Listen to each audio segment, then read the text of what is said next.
How to achieve a healthy work-life balance. In today's world, the lines between our work and personal lives have become incredibly blurred. Many of us feel like we're constantly on, juggling endless tasks and feeling the pressure to always be productive. This book is your guide to stepping off that treadmill. We'll explore simple, practical ways to create a life where you can be successful in your career without sacrificing your health, happiness, and relationships. It's about finding a smarter, more fulfilling way to live and work. Before we begin, I have a question for you. What is one small thing you would do with an extra hour in your day if you weren't thinking about work? Let me know in the comments below. Chapter 1. The Modern Work-Life Collision. We live in an age of incredible connection and unprecedented opportunity. At our fingertips, we have tools that allow us to communicate with people across the globe in an instant, access vast libraries of information, and even carry our offices around in our pockets. Yet, for so many of us, this constant connectivity has come at a steep price. The very technology that promised to liberate us has in many ways tethered us to our work in ways our parents and grandparents could have never imagined. This is the great paradox of modern life. We are more connected than ever, yet we feel more disconnected from the things that truly matter: our families, our passions, and even ourselves. The collision between our work lives and our personal lives is no longer a slow-motion fender bender. It is a high-speed, head-on crash, and many of us are standing in the wreckage wondering how we got here. The feeling of being perpetually overwhelmed, of constantly running but never catching up, has become the silent epidemic of our time. It's the Sunday evening dread that creeps in, stealing the last few precious hours of your weekend. It's the phantom buzz of a work phone in your pocket, even when it's not there. It's the guilt that whispers in your ear when you try to relax, telling you that you should be doing something more productive. If any of this sounds familiar, know that you are not alone. This chapter is about understanding the forces that have led us to this point. We will pull back the curtain on the always-on culture that pervades our society, a culture that relentlessly pressures us to be available 24 hours a day, 7 days a week. We'll explore the seductive but damaging myth of hustle culture, a phenomenon that glorifies burnout as a badge of honor and equates self-worth with professional achievement. And most importantly, we will confront the very real and often devastating costs of a poor work-life balance, costs that are measured not just in lost time, but in our physical health, our mental well-being, and the quality of our most cherished relationships. This is not about pointing fingers or assigning blame. It is about gaining clarity. Because only by understanding the nature of the problem can we begin to forge a solution. The journey to a healthier, more balanced life begins with this first crucial step: recognizing the collision, assessing the damage, and resolving to build something better in its place. Your time, your energy, and your life are your most precious resources. It's time to reclaim them. Let's first talk about the always-on culture and the digital leash that keeps us tethered to our work. Think about the first thing you do when you wake up in the morning. For a staggering number of people, before their feet even touch the floor, they reach for their smartphone. A quick check of the emails that came in overnight, a glance at the Slack messages from colleagues in different time zones, a scroll through the work-related social media feeds. Before you've even had a sip of coffee, you are already mentally at work. This is the reality of the digital leash. It's an invisible cord that connects us to our professional obligations at all hours of the day and night. The traditional workday, with its clear beginning and end, has all but vanished for many. The office is no longer a physical place we go to. It's a state of being, a virtual space that we carry with us everywhere. This constant connection creates a low-grade, persistent stress that many of us have come to accept as normal. Our brains are not designed to be in a constant state of alert. They need time to rest, to recharge, and to wander. When we are always on, always responding, always available, we rob ourselves of this essential downtime. The consequences of this are far-reaching. Our creativity suffers because we never allow our minds the space to make novel connections. Our problem-solving skills diminish because we are too busy reacting to the urgent to think deeply about the important. Our relationships fray because we are physically present with our loved ones, but our minds are a million miles away, lost in the digital ether of our work. A study published in the Academy of Management journal found that the mere expectation of being available to check emails after hours is enough to increase levels of stress and anxiety, even if no emails are actually checked. It's the anticipation, the feeling that you could be needed at any moment, that takes the heaviest toll. This is the insidious nature of the digital leash. It doesn't just steal our time, it steals our peace of mind. So, what can we do? The first step is to become aware of just how tightly this leash is wrapped around our lives. For the next few days, I want you to conduct a little experiment. Pay attention to how many times you check your work email or messaging apps outside of your designated work hours. Notice the impulse to reach for your phone whenever there's a moment of downtime. Don't judge yourself, just observe. This simple act of awareness is incredibly powerful. It's like turning on a light in a dark room. Suddenly, you can see the obstacles that have been tripping you up. Once you have this awareness, you can begin to make conscious choices. You can decide to create no work zones in your home, places where your work phone and laptop are not allowed. You can set a digital curfew, a time in the evening when you turn off all your work-related notifications. These may seem like small steps, but they are acts of rebellion against the always-on culture. They are declarations that your time is your own, and you are the one who decides how to spend it. Remember, you are not a machine. You are a human being with a finite amount of energy and attention. To do your best work and to live your best life, you need to honor your need for rest and disconnection. Breaking free from the digital leash is not about being irresponsible or disengaged. It's about being strategic. It's about recognizing that true productivity is not measured in hours logged, but in the quality of your focus and the value you create. By setting boundaries and reclaiming your time, you will not only improve your own well-being, but you will also become a more effective and valuable contributor in your professional life. It's a win-win. The power to make this change is in your hands. You can choose to remain tethered to your work, or you can choose to cut the cord and reclaim your freedom. The choice is yours. Now let's turn our attention to another powerful force that contributes to the work-life collision: the glorification of hustle culture. You've seen it all over social media. The motivational posts that tell you to rise and grind while others are sleeping. The entrepreneurs who boast about working 100-hour weeks.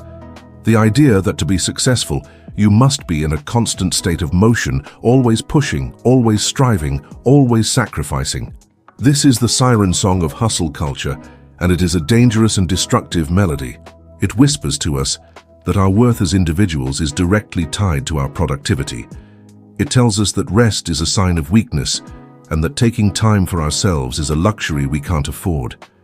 It has created a society where people are more likely to boast about how little sleep they got than how rested they feel. This mindset is not just unhealthy, it's fundamentally flawed. It's based on the mistaken belief that more hours worked always equals better results.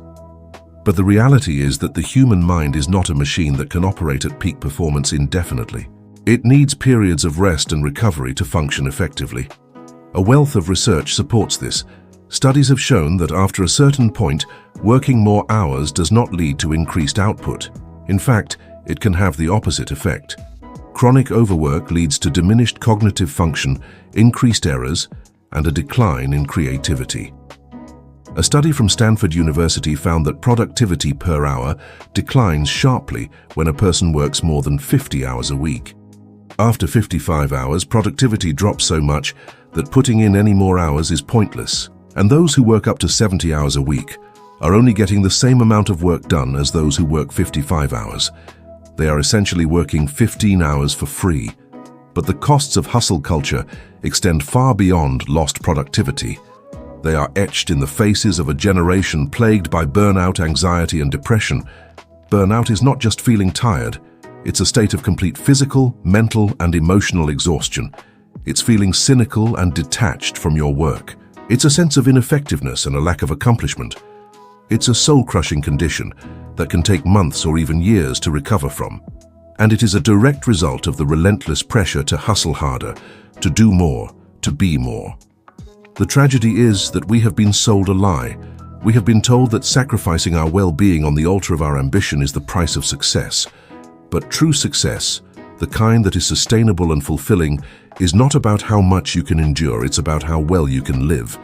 It's about having the energy to be present with your loved ones after a long day at work. It's about having the mental space to pursue your passions and hobbies.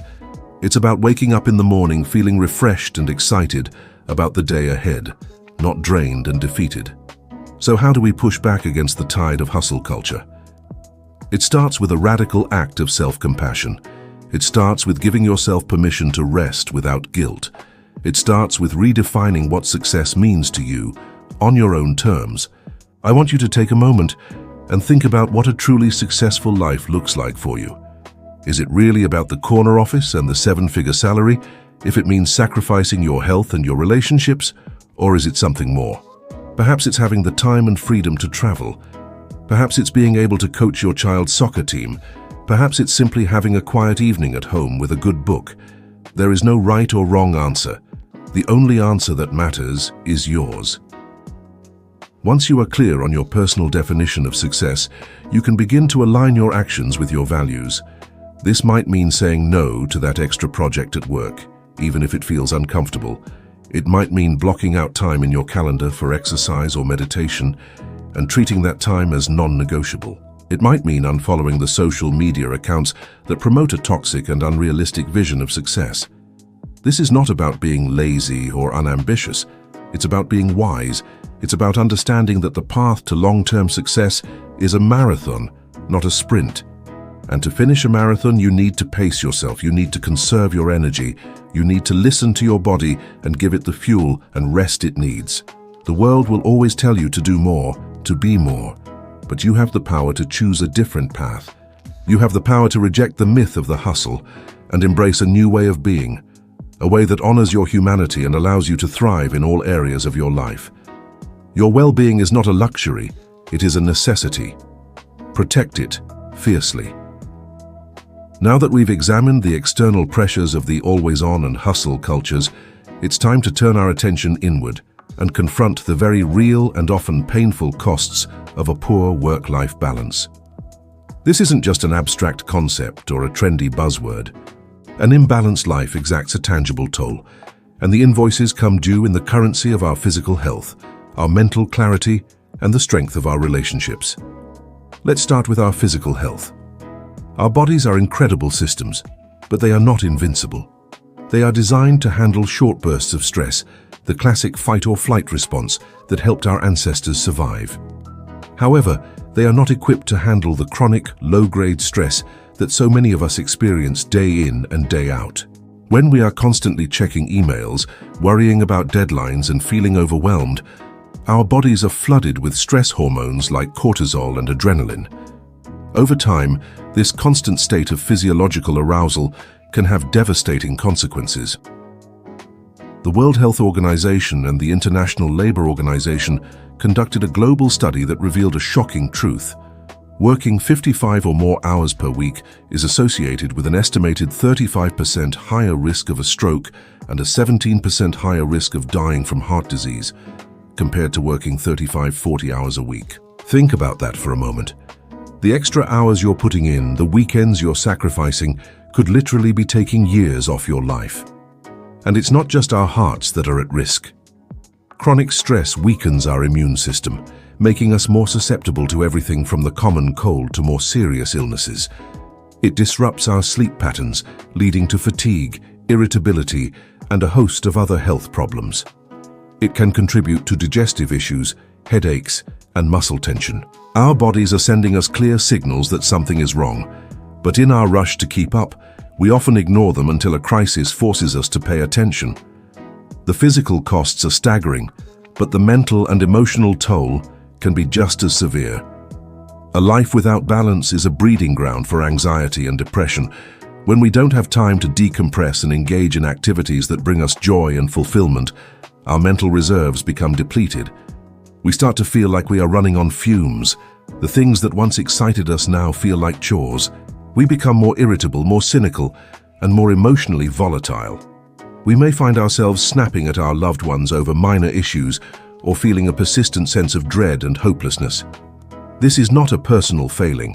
It is a predictable and understandable response to an unsustainable way of living. Our minds, like our bodies, need rest and rejuvenation.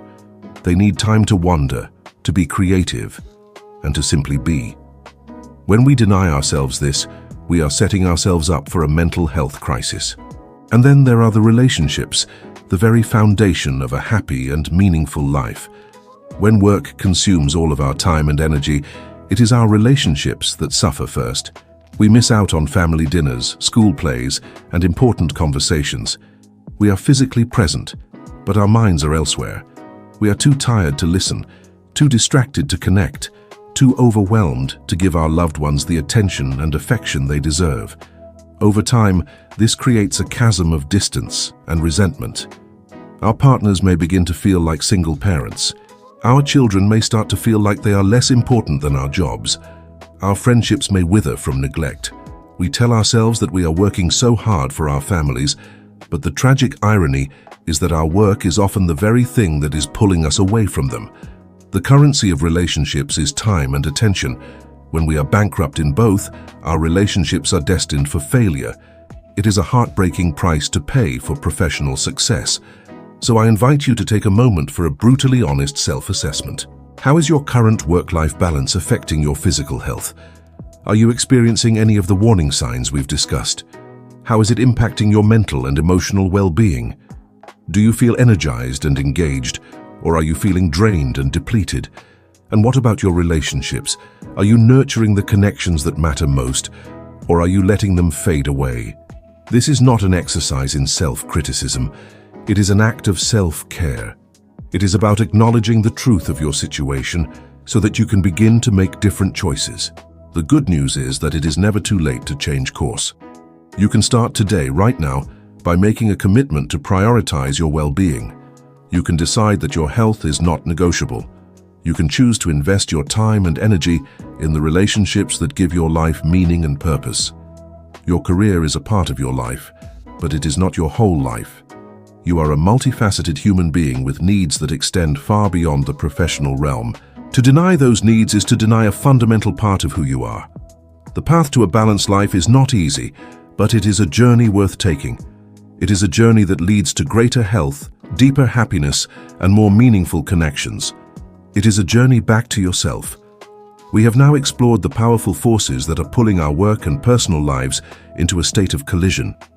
We've seen how the always-on culture, the myth of the hustle, and the very real costs to our well-being have created a perfect storm of stress and imbalance. It can feel overwhelming, like being caught in a current that is too strong to swim against. But I want to assure you that you are not powerless. You have the ability to steer your own ship, to navigate these turbulent waters, and to find your way to a calmer shore. The first step in any journey is to know your starting point. You cannot chart a course to a new destination without first understanding where you are right now. That is why we are going to conclude this chapter with a simple yet powerful self-assessment. This is not a test. There are no right or wrong answers. It is simply an opportunity for you to check in with yourself, to listen to the signals your mind and body are sending you, and to gain the clarity you need to move forward. I encourage you to find a quiet space where you can be alone with your thoughts for a few minutes. Take a few deep breaths and let go of any judgment or expectation. Just be honest with yourself. I am going to ask you a series of questions. You can simply reflect on them in your mind, or you may find it helpful to write down your answers in a journal. The act of writing can often bring a surprising amount of clarity. Let's begin. First, let's think about your energy levels. On a typical day, how do you feel when you wake up in the morning? Are you rested and ready for the day ahead, or are you already feeling tired and dreading what's to come?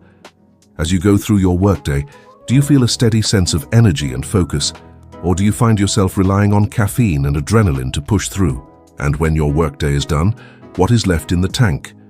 Do you have enough energy to engage with your family, pursue your hobbies, or simply relax? Or do you collapse on the couch, completely depleted and unable to do anything more? Be honest with yourself about your physical and mental energy. It is a key indicator of your overall well-being. Next, let's explore your ability to disconnect from work. When you are not officially working, Are you truly present in your personal life? Or do you find your thoughts constantly drifting back to work-related issues? Do you feel a compulsive need to check your email or messages just in case something urgent has come up? Can you sit down to a meal with your family and give them your full, undivided attention? Can you lose yourself in a hobby or a conversation without feeling a nagging sense of guilt that you should be working? The ability to mentally switch off from work is a crucial skill for a balanced life. How well have you mastered it? Now let's consider the quality of your personal time. Think about the last week. How much of your time outside of work was spent on activities that you genuinely enjoy and that leave you feeling refreshed and rejuvenated? This could be anything from exercising to reading a book, to spending time in nature, to laughing with friends. And how much of that time was spent on mindless distractions like scrolling through social media or binge-watching television, simply because you were too exhausted to do anything else? There is nothing wrong with these activities in moderation, but if they have become your primary way of relaxing, it may be a sign that you are not getting the true rest and fulfillment you need. Your personal time should be a source of joy and nourishment, not just a way to numb the stress of your work life. Finally, I want you to ask yourself a very important question. If you continue on your current path, what will your life look like in 1 year? In 5 years? In 10 years? Project yourself into the future. Do you see a version of yourself that is happy, healthy, and fulfilled? Or do you see someone who is burned out, disconnected, and filled with regret? This is not meant to scare you, but to empower you. The future is not set in stone. It is created by the choices you make today. By looking ahead with open eyes, you can see the potential consequences of your current habits and make a conscious decision to change course if necessary. Take some time to really sit with these questions. Let the answers come to you without judgment. This self-assessment is your personal compass. It is pointing you toward the areas of your life that need your attention. It is showing you where the imbalances lie. The awareness you have gained through this process is the first and most critical step toward creating a life that is not just successful on the outside, but deeply fulfilling on the inside. In the chapters to come, we will build upon this foundation of awareness. We will explore practical strategies, actionable steps, and powerful mindset shifts that will help you to not just manage the collision between work and life, but to transcend it entirely. You have the power to create a life where your work energizes you, your personal life enriches you, and you have the time and space for both. The journey has just begun, and I am honored to be on it with you. Remember, this is not about achieving some mythical, perfect balance every single day. It is about making a conscious and ongoing commitment to yourself, to your health, to your happiness, and to the people who matter most. It is about creating a life that feels good to live, a life that you have designed with intention and purpose. You are capable of this, you are worthy of this, and you are ready to begin. Chapter 2. Redefining productivity. Work smarter, not more. Welcome to the next step on our journey. In the last chapter, we took a hard look at the modern forces that push our lives out of balance. We faced the uncomfortable truths about the always-on culture and the glorification of hustle. We acknowledged the steep price we pay in our health, our minds, and our relationships when we let work consume our entire existence. Now, armed with that crucial awareness, it is time to shift our focus from the problem to the solution. It's time to get practical. It's time to learn how to work smarter, not harder. This chapter is all about redefining what it means to be productive. For too long, we have been trapped in a flawed and outdated model of work, a model that equates productivity with presence and value with the number of hours we spend at our desks. We have been conditioned to believe that the person who stays latest at the office is the most dedicated employee, and that a packed calendar is a sign of importance. This is the great myth of modern work, and it is a myth that is holding us back, burning us out, and robbing us of our lives. The truth is that true productivity has very little to do with how long you work. It has everything to do with how you work. It's about the quality of your focus, the clarity of your intentions, and the energy you bring to your most important tasks. It's about being strategic, deliberate, and efficient so that you can achieve outstanding results in less time, freeing you up to live a richer, more well-rounded life. In this chapter, we are going to dismantle the old, time-based model of productivity and replace it with a new results-based framework. We will start by questioning the very foundation of our modern workday, the sacred 8-hour day. We'll explore its origins and challenge its relevance in a world where our most valuable asset is not our physical labor, but our ability to think, to create, and to solve complex problems. Then we will dive deep into the concept of deep work, a term coined by Cal Newport. This is the superpower of the 21st century. It is the ability to focus without distraction on a cognitively demanding task, and mastering it will allow you to produce high-quality work in a fraction of the time it currently takes you. We will give you concrete, actionable strategies to cultivate this skill, from creating a fortress of solitude to taming the beast of digital distraction. We will also introduce a revolutionary idea: managing your energy, not just your time. You are a human being, not a robot. Your energy ebbs and flows throughout the day. By learning to align your most important work with your natural energy cycles, you can tap into a wellspring of productivity you never knew you had. We'll teach you how to identify your peak performance hours and how to use strategic breaks to recharge and refuel, preventing the dreaded afternoon slump. Finally, we will look at how to transform technology from a master into a servant.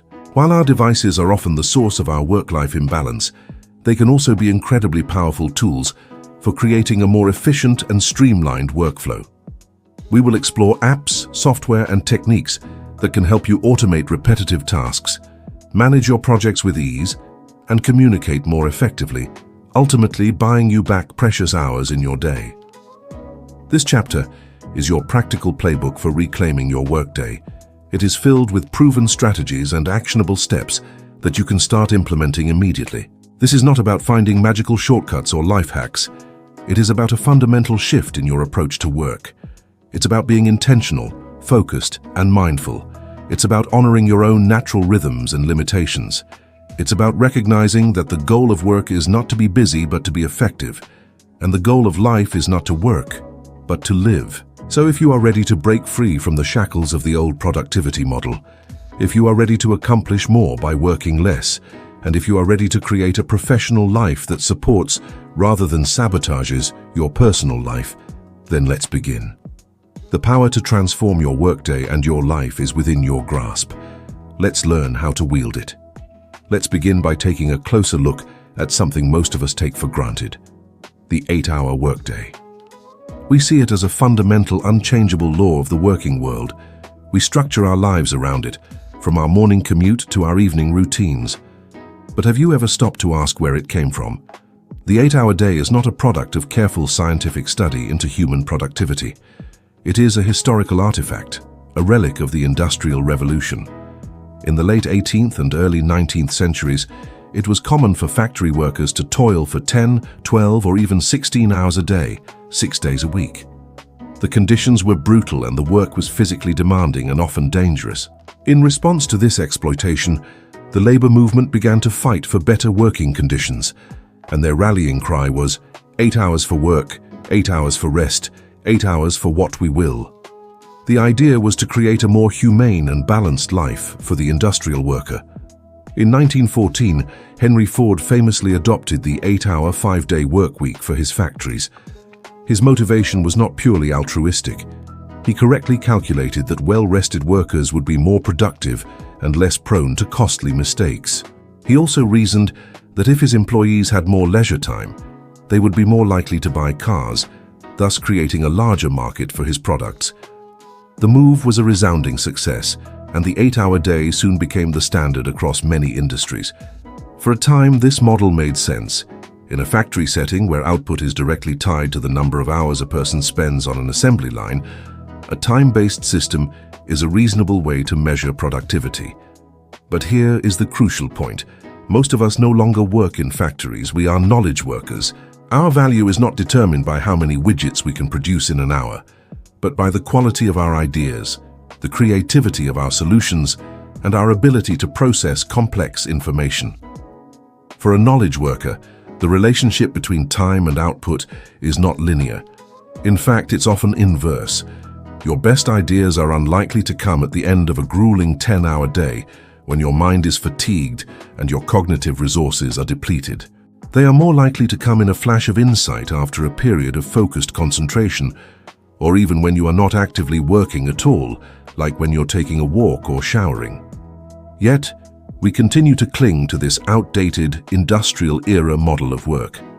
We sit at our desks for 8 hours or more because that is what is expected of us. We fill our time with busy work, like responding to non-urgent emails or attending pointless meetings, to give the appearance of being productive. We have become masters of looking busy, but we have forgotten how to be truly effective. This is the great inefficiency of the modern workplace. We are wasting countless hours on low-value tasks simply to fill a predetermined block of time.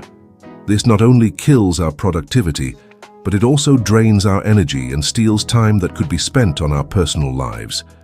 The first step in working smarter is to challenge this time-based paradigm. We need to shift our focus from inputs, hours worked, to outputs, results achieved. What if, instead of asking, "Did I work 8 hours today?" we asked, "Did I accomplish my most important tasks today?"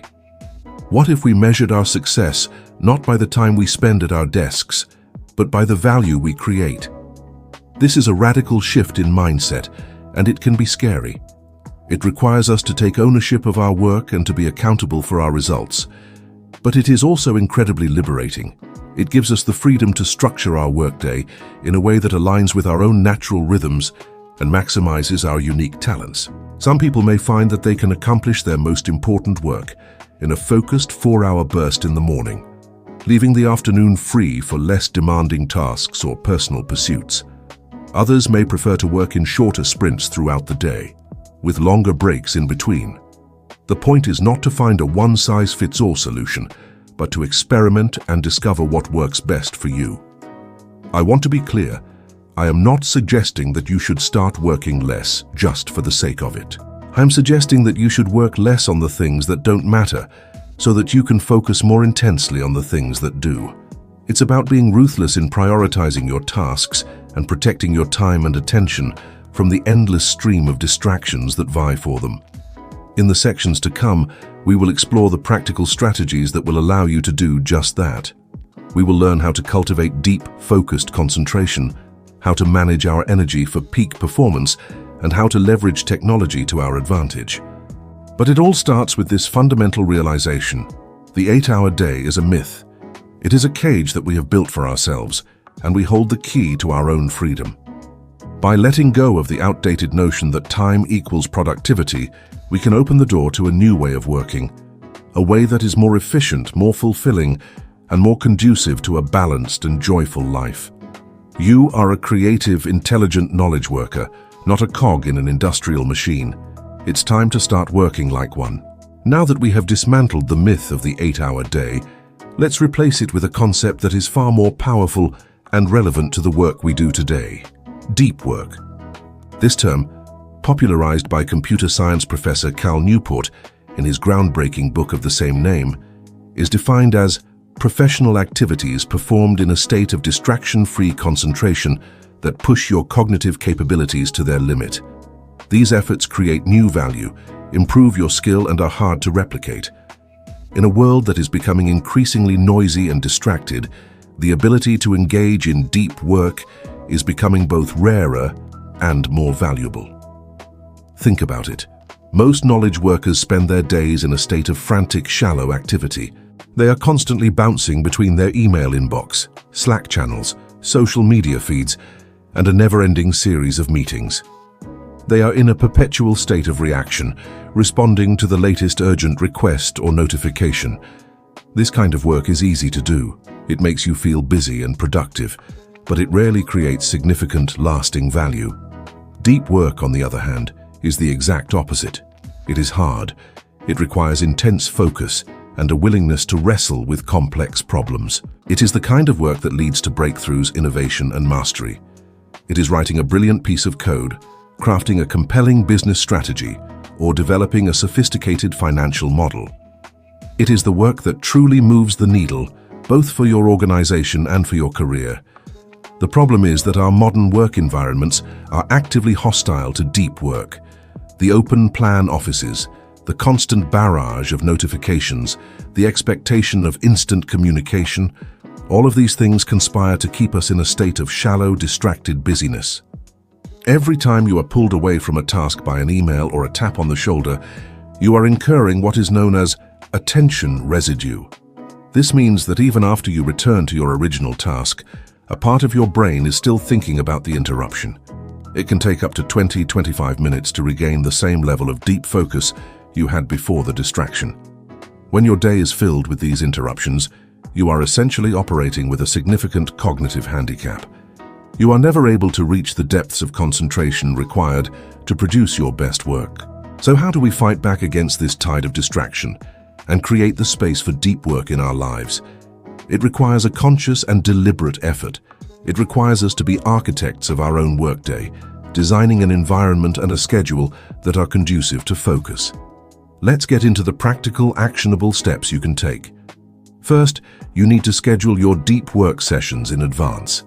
Treat them with the same seriousness as you would an important meeting with your boss. Block out specific times in your calendar for focused work, and let your colleagues know that you will be unavailable during these periods.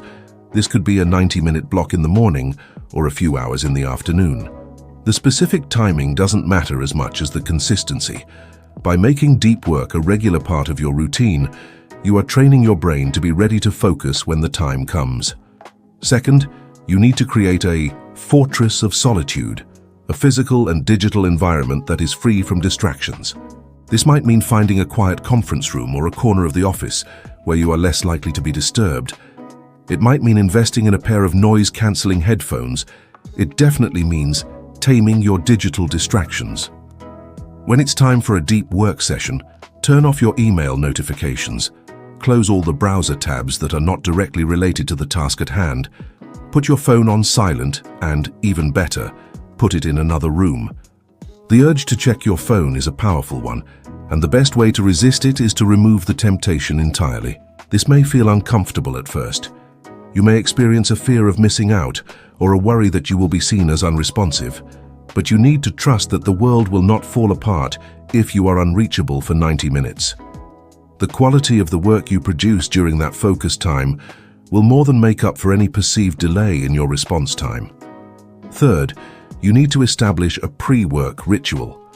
Just as an athlete warms up before a big game, you need to prepare your mind for a session of intense focus. Your ritual could be something as simple as tidying your desk, getting a cup of coffee, or listening to a specific piece of music. This ritual acts as a signal to your brain that it's time to transition into a state of deep work. Over time, this association will become stronger, and you will find it easier and easier to drop into a state of flow. Fourth, you need to be mindful of your willpower. Deep work is mentally demanding, and your ability to focus is a finite resource. Don't try to schedule a 4-hour deep work session on your first day. Start with a more manageable 60 or 90 minutes and gradually increase the duration as your focus muscles get stronger. It's also important to take breaks. After a period of intense concentration, give your mind a chance to rest and recharge. But be careful about what you do during your break. Don't just switch from one demanding task to another, like checking your email. Instead, do something that is truly restorative, like taking a short walk, stretching, or just staring out the window. The practice of deep work is not easy, but it is a skill that can be cultivated over time, and the rewards are immense. By consistently engaging in deep work, you will find that you are able to produce a higher quality of work in less time. You will solve problems more creatively and learn new skills more quickly. You will become more valuable in your professional life, which can lead to greater opportunities and autonomy. But perhaps most importantly, you will reclaim a sense of control over your workday. Instead of being a slave to the endless stream of distractions, you will become a master of your own attention. You will end your days feeling a sense of accomplishment and satisfaction rather than a feeling of exhausted busyness. The ability to do deep work is a superpower in our increasingly distracted world. It is the key to working smarter, not more. It is the foundation upon which a more balanced and fulfilling life can be built. Embrace it, cultivate it, and watch as it transforms your work and your life. Chapter 3. The Art of Boundaries, Reclaiming Your Time and Your Life. We have journeyed through the landscape of the modern work-life collision. We've dissected the pressures that push us to be always on, always available, and always productive. We have armed ourselves with a new and powerful definition of productivity, one that is based on focus and results, not on the sheer number of hours we are chained to a desk. But all of this knowledge, all of this insight, is for nothing if we do not learn the single most important skill for creating a balanced life. That skill is the art of setting boundaries. If you think of your life as a beautiful garden, boundaries are the fence you build around it. They are not there to imprison you or to keep the world out. They are there to protect what is precious inside. They keep out the weeds of overcommitment, the pests of other people's emergencies, and the trampling feet of unreasonable expectations. Without a fence, your garden will be overrun, your time will be consumed, your energy will be depleted, and the things you hope to cultivate, your relationships, your health, your passions, will be choked out before they ever have a chance to bloom. For many of us, the word boundary has a negative connotation. It sounds harsh, selfish, and confrontational. We are taught from a young age to be helpful, to be agreeable, to put the needs of others before our own. We fear that by setting a boundary, we will disappoint our boss, anger our colleagues, or be seen as not being a team player. And so we say yes when we are already drowning in work. We answer emails at 10 o'clock at night because we don't want to seem uncommitted. We sacrifice our weekends for projects that could have waited until Monday.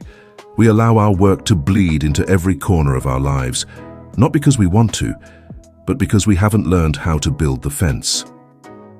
This chapter is your guide to becoming a master architect of your own life. We are going to completely reframe what it means to set a boundary.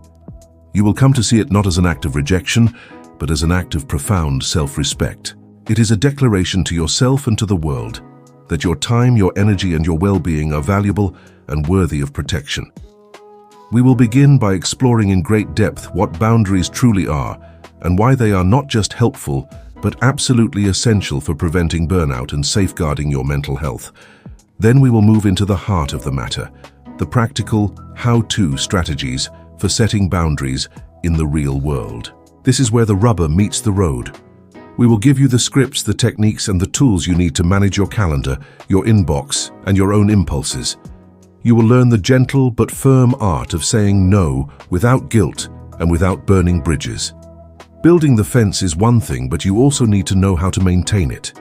That is why we will dedicate a significant portion of this chapter to the nuances of communicating your boundaries effectively. You will learn how to be clear, kind, and consistent, and how to handle the inevitable pushback you will receive from people who are used to you having no fence at all. Finally, we will explore a powerful concept for those who work from home or struggle to mentally switch off after their workday. The third space. This is the art of creating a mental commute, a ritualized transition that allows you to leave work behind and arrive in your personal life fully present and engaged. This chapter is your permission slip to put your own oxygen mask on first. It is your training manual for reclaiming your life from the clutches of chronic overwork. It will be challenging at times. It will require you to be brave. But the reward is nothing less than freedom. The freedom to do your best work when you are working, and the freedom to live your best life when you are not. Let's begin building. Let us first lay a solid foundation by truly understanding what boundaries are and why they are the bedrock of a healthy and sustainable life. A boundary, in its simplest form, is a limit or a line that defines you as separate from others. It is the invisible line where your responsibility ends and another person's begins. It is the conscious decision you make about what you will and will not allow into your life. Boundaries are not walls. Walls are built out of fear and are designed to keep everyone and everything out. They lead to isolation and loneliness. Boundaries, on the other hand, are built out of self-respect. They are more like a gate in a fence. You are in control of the gate. You can choose to open it and let people and experiences in, and you can choose to close it when you need to protect your inner world. In the context of work-life balance, boundaries primarily relate to your time, your energy, and your mental and emotional resources. They are the rules of engagement that you set for your professional life, For example, a boundary might be, I do not check work emails after 7 p.m. or I need 24 hours notice for non-emergency requests, or I will not attend meetings that do not have a clear agenda. These are not aggressive demands. They are clear statements about how you work most effectively and how you protect your well-being. The reason this is so crucial is that a lack of boundaries is the single fastest path to burnout. Burnout, as we touched on in the first chapter, is a state of chronic physical and emotional exhaustion. It is a direct result of prolonged exposure to stress. When you have no boundaries, you are in a constant state of low-grade stress. Your nervous system is always on alert, waiting for the next email, the next demand, the next fire to put out. You never have a chance to fully rest and recover. Your body and mind are like a car engine that is constantly being redlined. Eventually, it is going to break down. Research from institutions like the Mayo Clinic consistently shows that factors like a lack of control over your work, unclear job expectations, and work-life imbalance are the primary drivers of job burnout. Setting boundaries directly addresses all of these factors. It gives you a sense of control over your schedule and your workload. It clarifies expectations for your colleagues and your superiors. And it is the very definition of creating a healthier work-life balance. Beyond preventing burnout, boundaries are absolutely essential for your mental health. Every time you say yes to something that you don't have the time or energy for, you are sending a message to yourself that your own needs are not important. This erodes your self-esteem and can lead to feelings of resentment. You start to feel like a victim of your circumstances, powerless to change your situation.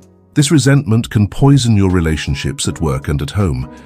You may become irritable and cynical, not because you are a negative person, but because you are constantly giving from an empty cup. Boundaries are the antidote to this.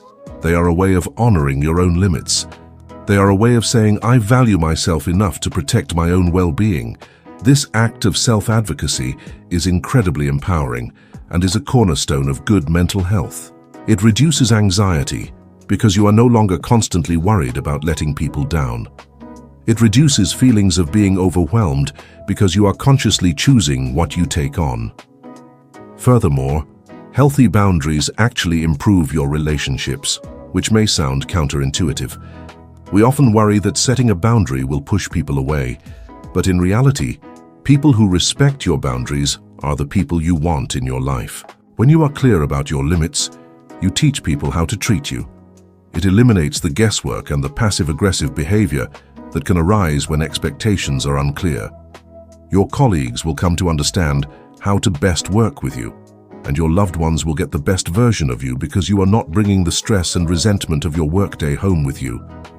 It is also critical to understand that boundaries are what allow you to perform at your best professionally. This directly connects back to our discussion of deep work in the previous chapter. You cannot engage in deep, focused work if your time is constantly being fragmented by interruptions and last-minute requests. Boundaries are the protective shield that you place around your scheduled deep work blocks. When you tell your team, I am turning off my notifications from 9 a.m. to 11 a.m. to focus on the project report, you are not being difficult. You are being a responsible professional who understands what it takes to produce high-quality work. You are setting yourself and your project up for success. Those who consistently produce the most valuable work are not the ones who are available 24/7. They are the ones who are masters of protecting their focus. It is helpful to think about boundaries in different categories. There are physical boundaries which relate to your personal space. There are emotional boundaries which involve separating your feelings from the feelings of others. But for our purposes, the most important are time and mental boundaries. Time boundaries are about protecting your time from being encroached upon. This means having clear start and end times for your workday, protecting your weekends, and saying no to commitments that don't align with your priorities. Mental boundaries are about the ability to leave work at work. It's about not ruminating on a difficult conversation with your boss while you are trying to have dinner with your family. It's about giving yourself permission to not be thinking about your job during your personal time. In summary, boundaries are not a luxury, they are a necessity. They are the foundation of a life that is both successful and sane. They are the key to preventing burnout, protecting your mental health, fostering healthy relationships, and achieving peak professional performance. They are not selfish, they are a profound act of self-care and strategic professional management. Now that we have a firm grasp of the what and the why, we can move on to the much-anticipated how. Let's roll up our sleeves and get to the practical work of building your fence, one post at a time. Now we arrive at the core of this chapter, the specific, practical, and actionable strategies for setting boundaries in your day-to-day life. This is where theory becomes practice.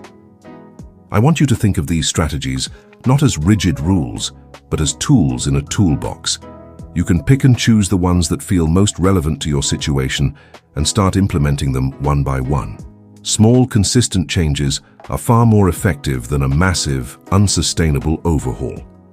The first and most powerful tool at your disposal is your calendar. Your calendar should be the sacred text of your life, and you are its author. Right now, your calendar is likely filled with work meetings, deadlines, and appointments. We are going to change that. Your personal time, your rest, and your deep work blocks deserve to be on that calendar just as much as a meeting with a client. I want you to start by scheduling your non-negotiables. This includes things like your workout, dinner with your family, or an hour to read a book. Put these on your calendar as recurring appointments. Give them a color that is different from your work appointments. When you see these blocks of personal time visually represented on your calendar, it sends a powerful psychological signal that this time is just as important and just as locked in as your professional commitments.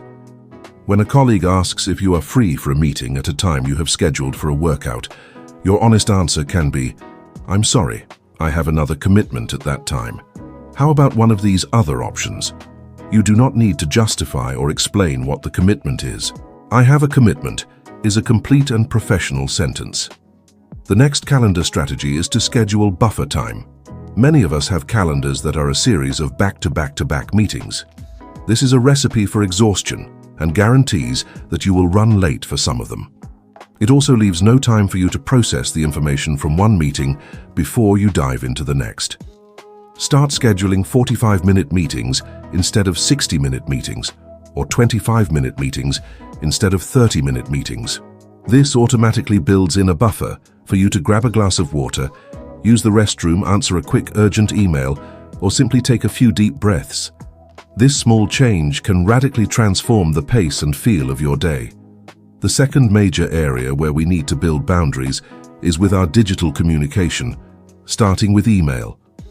Your email inbox is essentially a to-do list that anyone in the world can add to without your permission.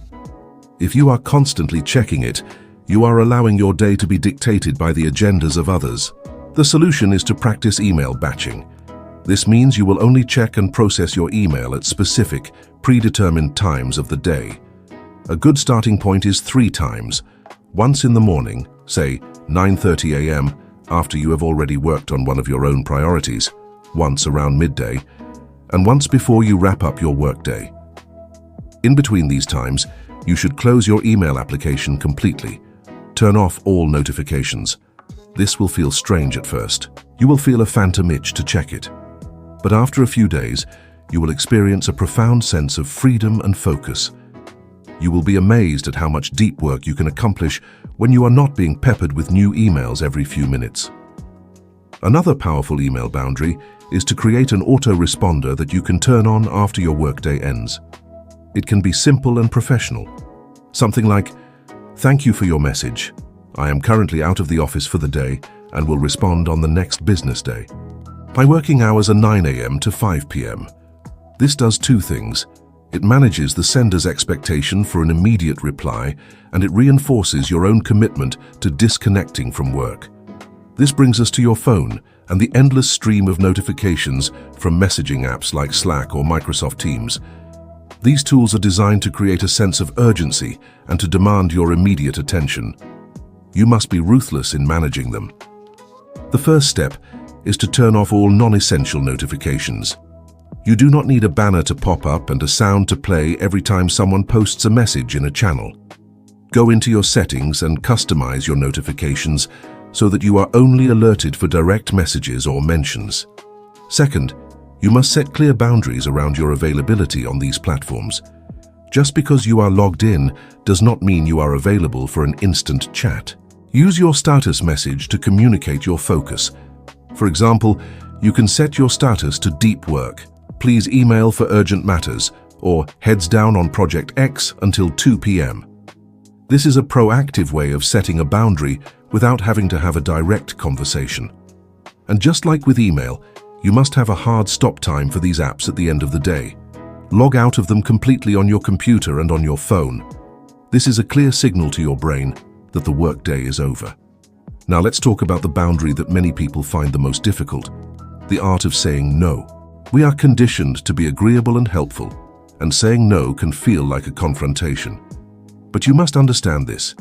Every time you say yes to a low priority request, you are implicitly saying no to a high priority task, to your well-being, or to your family. You have a finite amount of time and energy. You cannot do everything. Learning to say a graceful no is one of the most important productivity skills you will ever develop. The key is to be polite, but firm. You do not need to give a long, convoluted excuse. A simple and honest reason is best. Let's look at a few scripts you can adapt. If your boss asks you to take on a new project when you are already at capacity, you could say, "Thank you for trusting me with this. I am very interested in this project. Right now, my priorities are A, B, and C. To take this on and do a good job, I would need to deprioritize one of those. Could you help me decide which one should be moved to the back burner?" This is a brilliant way of saying no without actually saying the word. It shows that you are a team player, but it also highlights the reality of your workload and puts the decision back on your manager.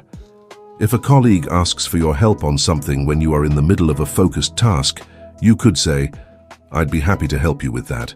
I'm in the middle of something that I need to finish right now, but I can come and find you in about an hour. Will that work?" This honors their request while still protecting your own focused time. Another powerful technique is the no, but approach. For example, "No, I don't have the capacity to lead that new committee, but I would be happy to contribute my ideas in one of the initial brainstorming sessions." This allows you to contribute and be helpful without taking on a massive new commitment. Practice these phrases. Rehearse them in your mind or even out loud. The more comfortable you become with the language of saying no, the easier it will be to do it in the moment. Remember, a boundary is not a weapon. It is a tool for creating a more sustainable and effective way of working. By mastering your calendar, taming your digital communications, and learning to say no, you are not slacking off. You are taking control. You are becoming the deliberate, focused, and reliable professional you have always wanted to be. You are building the fence that will allow your garden to thrive. Setting boundaries is one thing, but getting others to respect them is another. This is where the skill of communication becomes paramount. If you set a boundary but fail to communicate it clearly and consistently, you are setting yourself up for frustration and failure. People will continue to cross your lines, not necessarily because they are malicious, but because they are unaware that the line even exists. Effective boundary communication is an art form that balances clarity with kindness and firmness with respect. The first and most important principle is that clear is kind. This concept, popularized by researcher and author Brené Brown, is a game changer. We often think that being vague or wishy-washy is a gentler way to let someone down or set a limit. We might say something like, "I'm really swamped right now, so I'm not sure if I can get to that." This is not kind, it's confusing. It leaves the other person wondering, "So, is that a maybe? Should I follow up in an hour? Is he just complaining but will do it anyway?" The kindest thing you can do is to be direct and unambiguous. "I do not have the capacity to take that on this week." There is no ambiguity. The other person knows exactly where they stand and can make other plans. It may feel more uncomfortable for you in the moment, but it is far kinder in the long run because it prevents misunderstanding, false hope, and resentment on both sides. When communicating a boundary, it is also incredibly helpful to use I statements. This frames the boundary from your perspective and makes it about your needs and your limits, rather than sounding like you are blaming or criticizing the other person. For example, instead of saying you are interrupting me, which can put the other person on the defensive, you could say, "I need to focus on this task without interruptions for the next hour." Instead of, "You send too many emails after hours," you could try, "I make it a practice to disconnect from email after 6 p.m. to spend time with my family, but I will respond to your message first thing in the morning." Using I statements takes the accusatory tone out of the conversation and makes it much more likely that your boundary will be received in a positive and cooperative spirit. But what happens when people don't respect your boundary the first time? This is a common and predictable challenge, especially when you are just starting to implement new boundaries with people who are used to you being endlessly available. This is where you need to be prepared to be a broken record. The broken record technique is simple. You calmly and respectfully repeat your boundary without getting defensive or emotional. Let's say you have told a colleague that you do not check emails after hours, and they approach you the next morning saying, "Hey, did you see that urgent email I sent you last night?" Your response should not be an apology or a long explanation. It should be a calm restatement of your boundary. "As I mentioned, I don't check emails in the evening, but I'm happy to take a look at it now." If they push back and say, "But it was really urgent," you can acknowledge their perspective and then repeat the boundary again. "I understand it felt urgent to you. I will look at it now that my workday has begun." You don't need to get into a debate about it. You simply state your policy as a matter of fact. This consistency is absolutely critical. A boundary that is only enforced sometimes is not a boundary at all. It's a suggestion. By consistently and calmly repeating your boundary, you are training the people around you on how to interact with you. Most people will learn quickly. For those who continue to push, their behavior is giving you valuable information about their lack of respect for you, which is a separate issue you may need to address. It is also important to remember that you do not need to apologize for your boundaries. We often pepper our boundary statements with apologies. "I'm so sorry, but I can't stay late tonight." The apology implies that you are doing something wrong. You are not. Protecting your personal time is not something to be sorry for. Try rephrasing it without the apology. "I won't be able to stay late tonight, but I can pick this up first thing in the morning." It is a subtle shift in language, but it has a powerful impact on how you and others perceive your boundary. It moves it from a weak request to a confident statement of fact. Similarly, avoid the trap of over-explaining. You do not owe anyone a detailed justification for your boundary. "I am not available at that time" is a complete sentence. You do not need to add, "Because I have a dentist appointment and then I have to pick up my dog from the groomer." The more you explain, the more you open the door for the other person to try and negotiate or problem solve your reasons. "Oh, you can just take your dog to the groomer tomorrow." A simple, direct statement is stronger and less open to debate. Proactive communication is always better than reactive communication. Don't wait until you are feeling resentful and overwhelmed to set a boundary. Communicate your rules of engagement upfront. When you start a new project with a team, you can say something like, "I'm really excited to work with you all on this. To help us all work effectively, I want to share my working style. I am most responsive to emails between 9 a.m. and 5 p.m., and I typically need a 48-hour turnaround for major requests. For anything truly urgent, the best way to reach me is with a direct message." By setting these expectations from the beginning, you are preventing future conflicts and misunderstandings. In essence, communicating your boundaries is a skill that requires practice. You may feel clunky and awkward at first, but with each successful interaction, your confidence will grow. Remember the key principles: be clear, use I statements, be consistent, don't apologize, and don't over-explain. This is not about being difficult or uncooperative. It is about creating a framework for professional interactions that is based on mutual respect and a shared understanding of what it takes to do great work while also living a full life. You are teaching people how to win with you. For the millions of people who now work from home, one of the biggest casualties of the modern workplace has been the commute. We used to complain about it: the traffic, the crowded trains, the wasted time. But in our rush to celebrate its demise, we overlooked the crucial psychological function it served. The commute was a built-in transition period. It was a buffer zone between our professional selves and our personal selves. During that drive or train ride home, we had time to decompress, to process the events of the day, and to mentally shift gears. When your office is 10 steps away from your living room, that buffer zone disappears. The line between work and life becomes dangerously blurred. We close our laptops and are immediately thrust into our family lives, often carrying the stress, the frustrations, and the mental clutter of our workday with us. We are physically home, but our minds are still in the office. This is where the powerful concept of the third space comes in. Coined by Dr. Adam Fraser, an Australian performance researcher, the third space is the transitional period between your first space, your work environment and persona, and your second space, your home environment and persona. It is about creating a conscious, intentional ritual that replaces the mental and emotional benefits of the physical commute.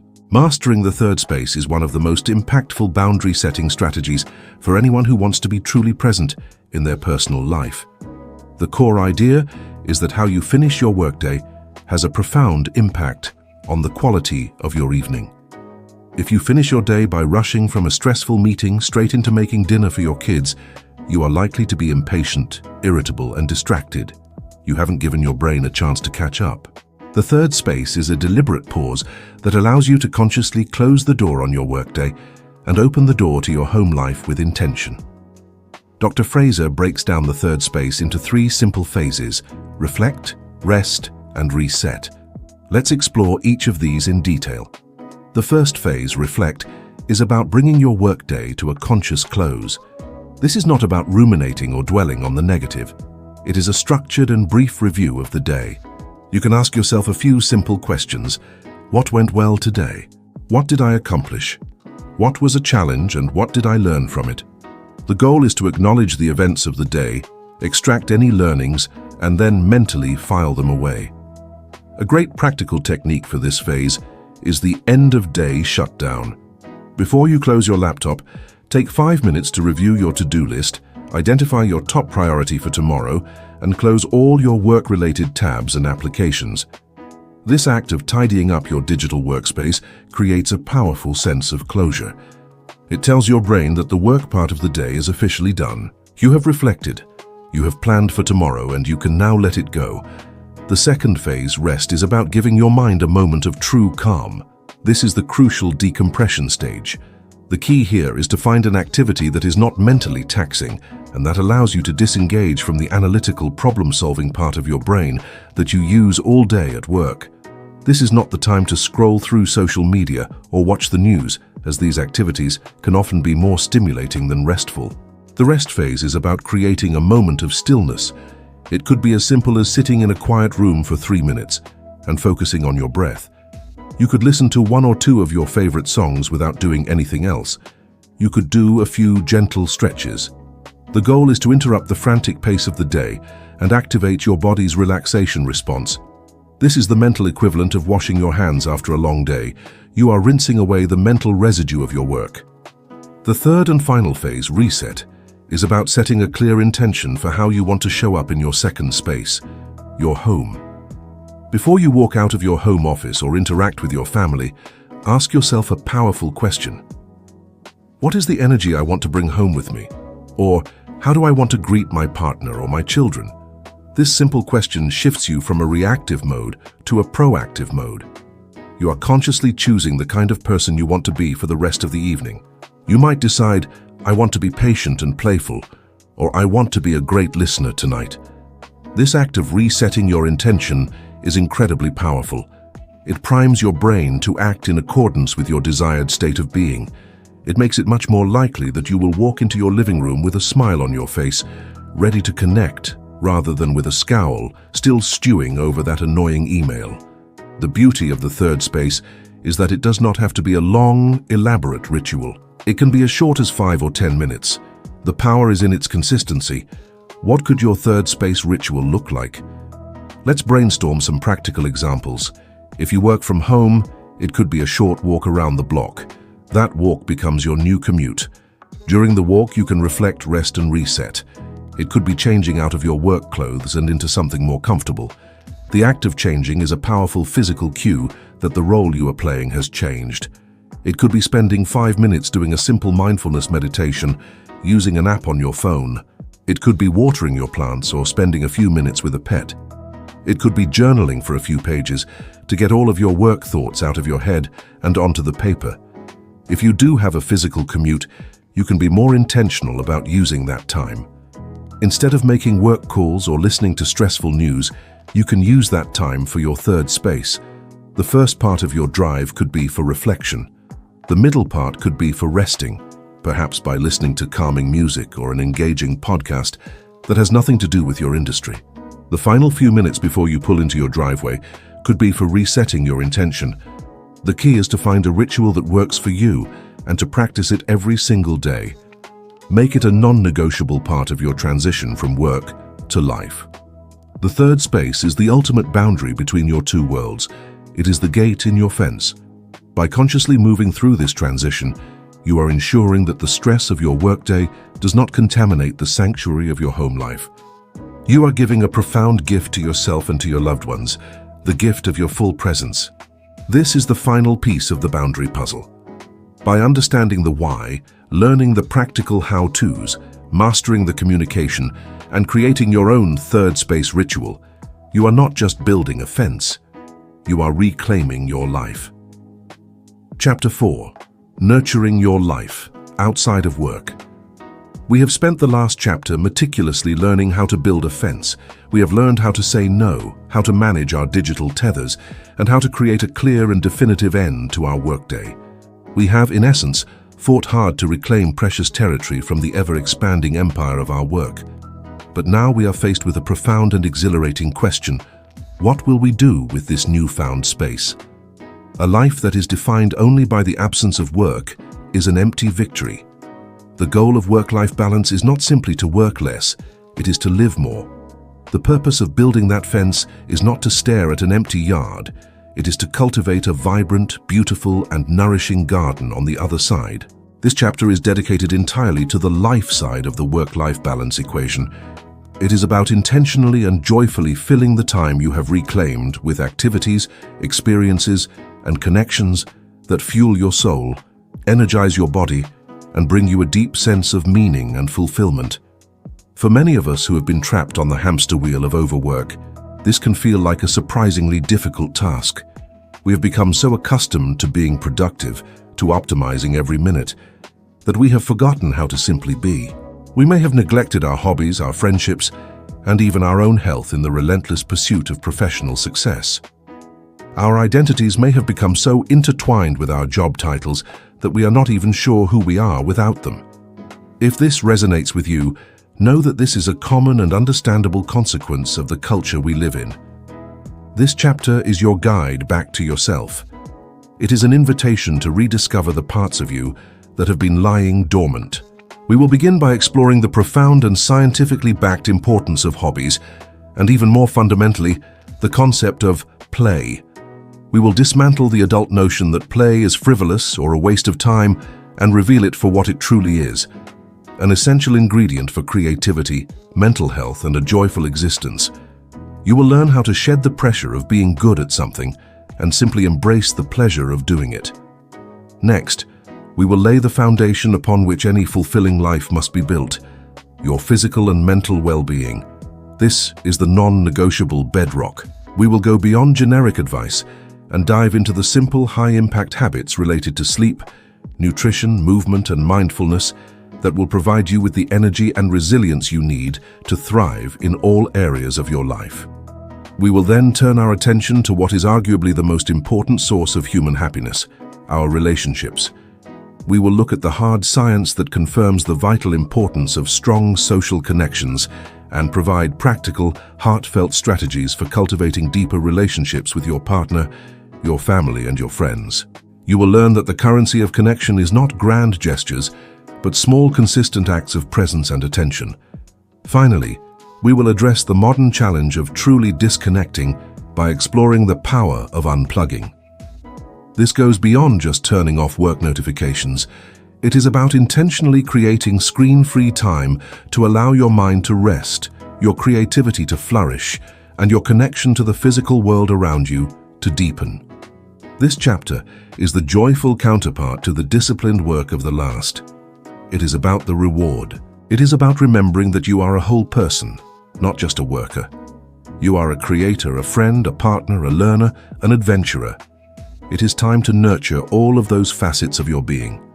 So, let's open the gate in the fence we have so carefully built, step into our garden and get our hands dirty. It's time to plant the seeds of a life that is not just balanced, but truly, deeply, and wonderfully alive. Let us begin with a word that many adults have banished from their vocabulary: play. When we think of play, we often picture children in a schoolyard, engaged in imaginative and seemingly pointless games. As we grow up, we are taught to put away these childish things and to focus on what is serious and productive.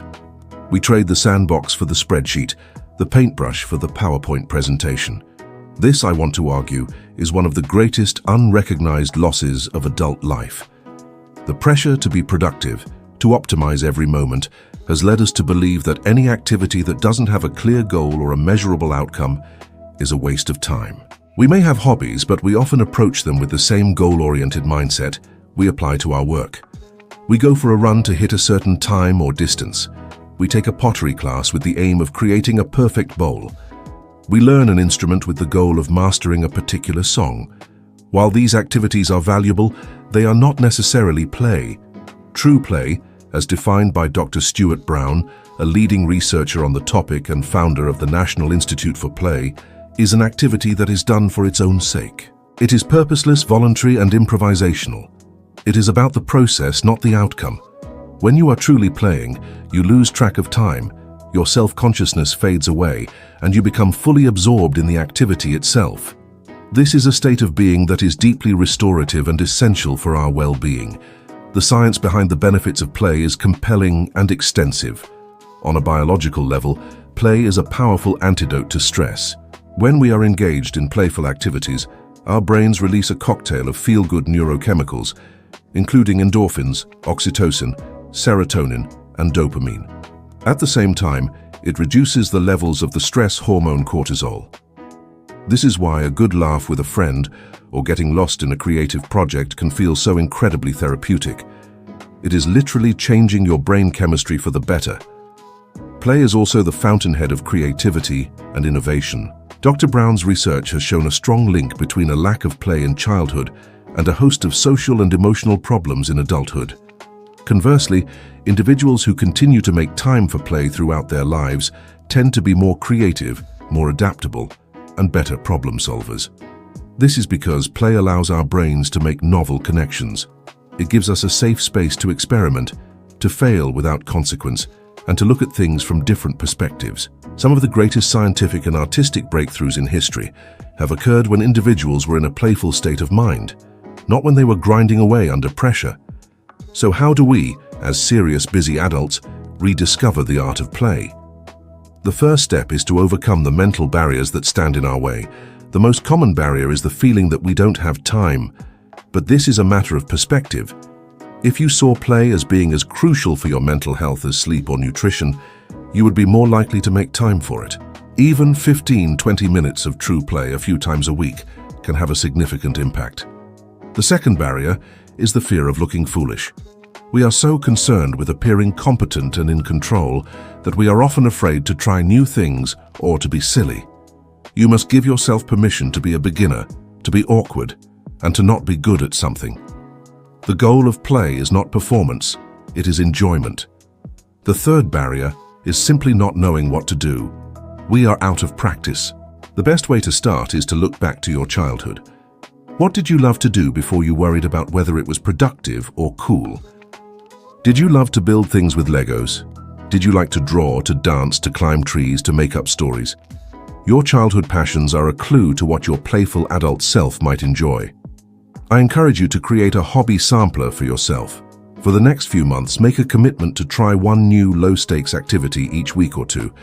You could go to a rock climbing gym for an afternoon. You could buy a cheap set of watercolors and just mess around with the colors on a page. You could try an improv comedy class. You could join a local kickball league.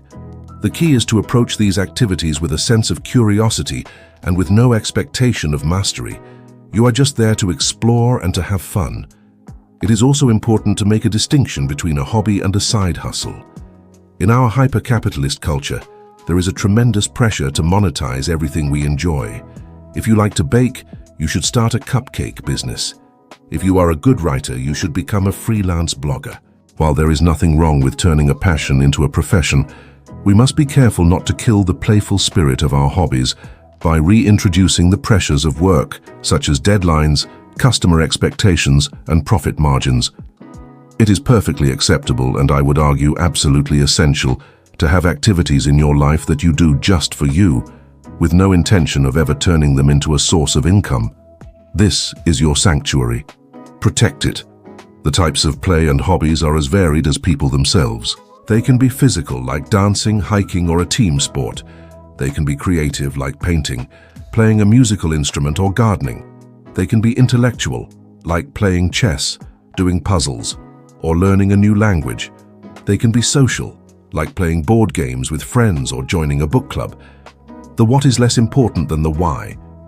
The why should always be because it brings you joy, because it makes you feel alive, and because it allows you for a little while to forget about your to-do list and simply be present in the moment. Making time for play is not a regression into childishness. It is an embrace of a fundamental human need. It is a recognition that a life without joy, curiosity, and spontaneity is a life that is only half-lived. It is one of the most generous gifts you can give yourself. It will make you a better worker, a better partner, and a happier person. So go ahead, give yourself permission. Go out and play. Before we can truly enjoy the fruits of a vibrant personal life, we must first ensure that the tree itself is healthy. You can have all the free time in the world, but if you are constantly sick, tired, and anxious, you will not be able to enjoy it. Your physical and mental well-being are the absolute foundation upon which a balanced and fulfilling life is built. They are not luxury add-ons that you can attend to only when you have extra time. They are the non-negotiable prerequisites for everything else you want to do and be. In our culture of overwork, we have been conditioned to see our bodies and minds as tools to be used, and often abused, in the service of our productivity. We sacrifice sleep for deadlines. We eat whatever is fast and convenient, and we ignore the warning signs of stress until they escalate into a full-blown crisis. This is an unsustainable and deeply unwise way to live. Prioritizing your well-being is not selfish. It is the most fundamental act of responsibility you can undertake.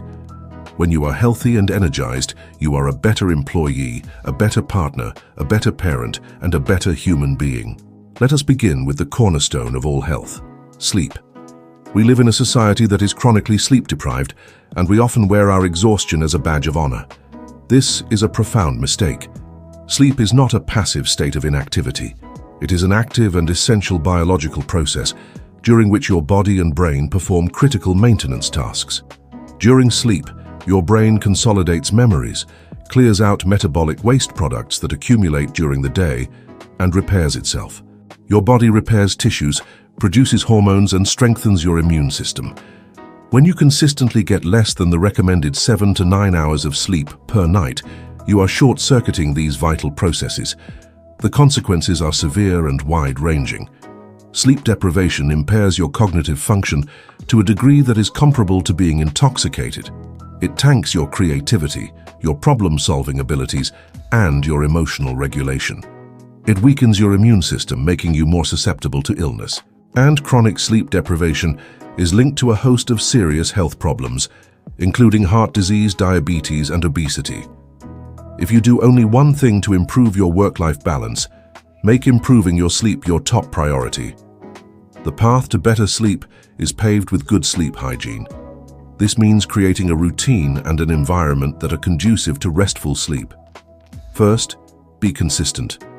Go to bed and wake up at roughly the same time every day, even on weekends. This helps to regulate your body's internal clock. Second, create a restful environment. Your bedroom should be dark, quiet, and cool.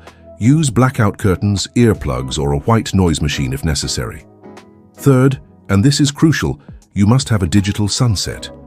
The blue light emitted by screens on phones, tablets, and computers suppresses the production of melatonin, the hormone that tells your body it's time to sleep. Turn off all screens at least an hour before bed. Instead, use that time for a calming wind-down routine, such as reading a physical book, taking a warm bath, listening to calm music, or doing some gentle stretching. Next, let's talk about the fuel you put into your body, your nutrition. You do not need a complicated or restrictive diet to feel better. The simple goal is to eat more whole, unprocessed foods. These are foods that are as close to their natural state as possible. Fruits, vegetables, lean proteins, and whole grains. These foods provide your body and brain with the sustained energy and nutrients they need to function optimally. Conversely, a diet high in processed foods, sugar, and unhealthy fats can lead to energy crashes, brain fog, and a general feeling of lethargy. A simple strategy is to focus on adding good things in, rather than just taking bad things out. Can you add one more serving of vegetables to your dinner? Can you swap that sugary soda for a glass of water? One of the biggest hurdles to healthy eating is a lack of time. The solution is simple planning. Spending an hour or two on a Sunday to chop some vegetables, cook some grains, and grill some chicken can save you countless hours during the week and prevent you from reaching for unhealthy convenience foods when you are tired and hungry. And do not forget hydration. Your brain is about 75% water. Even mild dehydration can cause fatigue, headaches, and difficulty concentrating. Keep a water bottle with you throughout the day and sip on it consistently.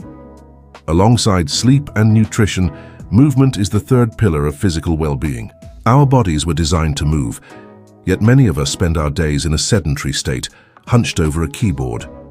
The benefits of regular physical activity are almost too numerous to list. It boosts your mood by releasing endorphins. It reduces stress and anxiety. It improves your sleep. It strengthens your heart and your bones. And it gives you more energy, not less. The key is to find a form of movement that you actually enjoy. If you hate the gym, don't go to the gym. Exercise should not feel like a punishment. It could be a brisk walk in the park, a dance class, a game of tennis with a friend, hiking, swimming, or practicing yoga. The goal is to aim for about 30 minutes of moderate activity most days of the week. You can even break it up into smaller chunks, like 3 10-minute walks. Schedule your movement into your calendar, just as you would a meeting, and treat it as a non-negotiable appointment with yourself. Finally, we must tend to our mental well-being with the same diligence we apply to our physical health. One of the most powerful practices for this is mindfulness. Mindfulness is the simple practice of paying attention to the present moment without judgment. In a world where we are constantly thinking about the future or ruminating on the past, mindfulness is an anchor that brings us back to the here and now. It is a training for your attention. You can practice mindfulness through formal meditation, using apps like Headspace or Calm to guide you. Even 5 or 10 minutes a day can make a significant difference in reducing stress and improving your focus. You can also practice mindfulness informally throughout your day. When you are drinking your morning coffee, just drink the coffee. Notice its aroma, its warmth, its taste. When you are walking, just walk. Feel your feet on the ground and the air on your skin. Another powerful tool for mental well-being is journaling. Your mind can often feel like a browser with too many tabs open. Journaling is a way of closing some of those tabs.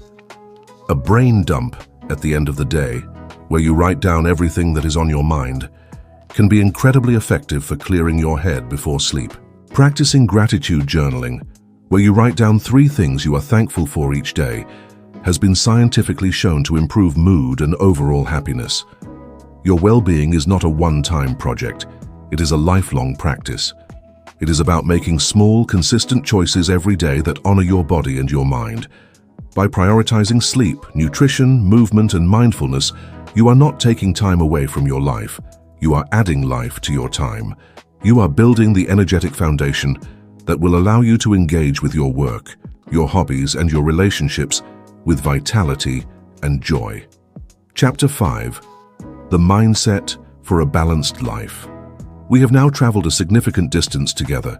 We have diagnosed the ailment of modern overwork. We have learned the powerful techniques of working smarter, not harder. We have designed the blueprints for the essential fence of boundaries, and we have begun to plant the seeds of a joyful and vibrant personal life. We have assembled an impressive toolkit of strategies and tactics, but a person can have the finest tools in the world and still fail to build a sturdy house if the foundation is laid on unstable ground. The foundation of a truly balanced life is not in what you do, but in how you think. It is your mindset. Your internal world of beliefs, assumptions, and self-talk is the invisible architect of your external reality. You can set a boundary to leave work at 5 o'clock, but if your mind is consumed with guilt for doing so, you are still not free. You can schedule a hobby, but if you are berating yourself for not being perfect at it, you will find no joy. Without addressing the mental software that is running in the background, all of our new strategies will eventually be sabotaged by old patterns of thought. This chapter is a journey inward. It is about upgrading that internal operating system. We will confront the silent and powerful saboteurs that live in our minds, the guilt that tells us we should always be productive, the perfectionism that whispers that we are never good enough, and the societal programming that has taught us to value work above all else. We will dismantle these limiting beliefs piece by piece and replace them with a new, more empowering mindset. We will begin by tackling the most pervasive and corrosive of these internal enemies, work-related guilt. We will explore its deep cultural roots and provide you with a powerful toolkit for dissolving its hold on you, allowing you to embrace rest as your right and your necessity. Then we will take on the tyranny of the perfect work-life balance. You will be invited to let go of this impossible and stressful ideal and instead embrace the messy, beautiful, and realistic dance of imperfection. We will introduce the concept of a work-life rhythm, a more fluid and forgiving model for a well-lived life. From there, we will challenge one of the most deeply ingrained ethics of our time, the work ethic, not by destroying it, but by pairing it with an equally powerful and necessary counterpart, the rest ethic. You will learn to see rest not as the absence of work, but as a strategic, productive, and essential part of a successful career and a happy life. Finally, and most profoundly, we will guide you through the process of defining your own unique version of success. For too long, many of us have been climbing a ladder only to realize it is leaning against the wrong wall. We will embark on a journey of self-discovery to clarify your personal values, so that you can begin to build a life that is not just impressive on the outside, but deeply meaningful on the inside. This is the deepest and perhaps the most important work of all. It requires honesty, courage, and a willingness to challenge long-held beliefs. But the reward is immeasurable. It is the freedom that comes from being the conscious author of your own thoughts. It is the peace that comes from aligning your actions with your deepest values. It is the unshakable foundation upon which you can build a life that is not just balanced, but whole. Let us begin by shining a light into one of the darkest corners of our internal world, a place where many of our best intentions for a balanced life go to die. This is the realm of work-related guilt. It is that nagging voice in your head on a Saturday afternoon that whispers, "You should be catching up on emails." It is that knot in your stomach when you leave the office on time while others are still at their desks. It is the feeling of being a truant, of playing hooky from your responsibilities, when all you are doing is taking a well-deserved break. This guilt is a silent and relentless taskmaster, an internal enforcer of the very always-on culture we are trying to escape. To overcome it, we must first understand it.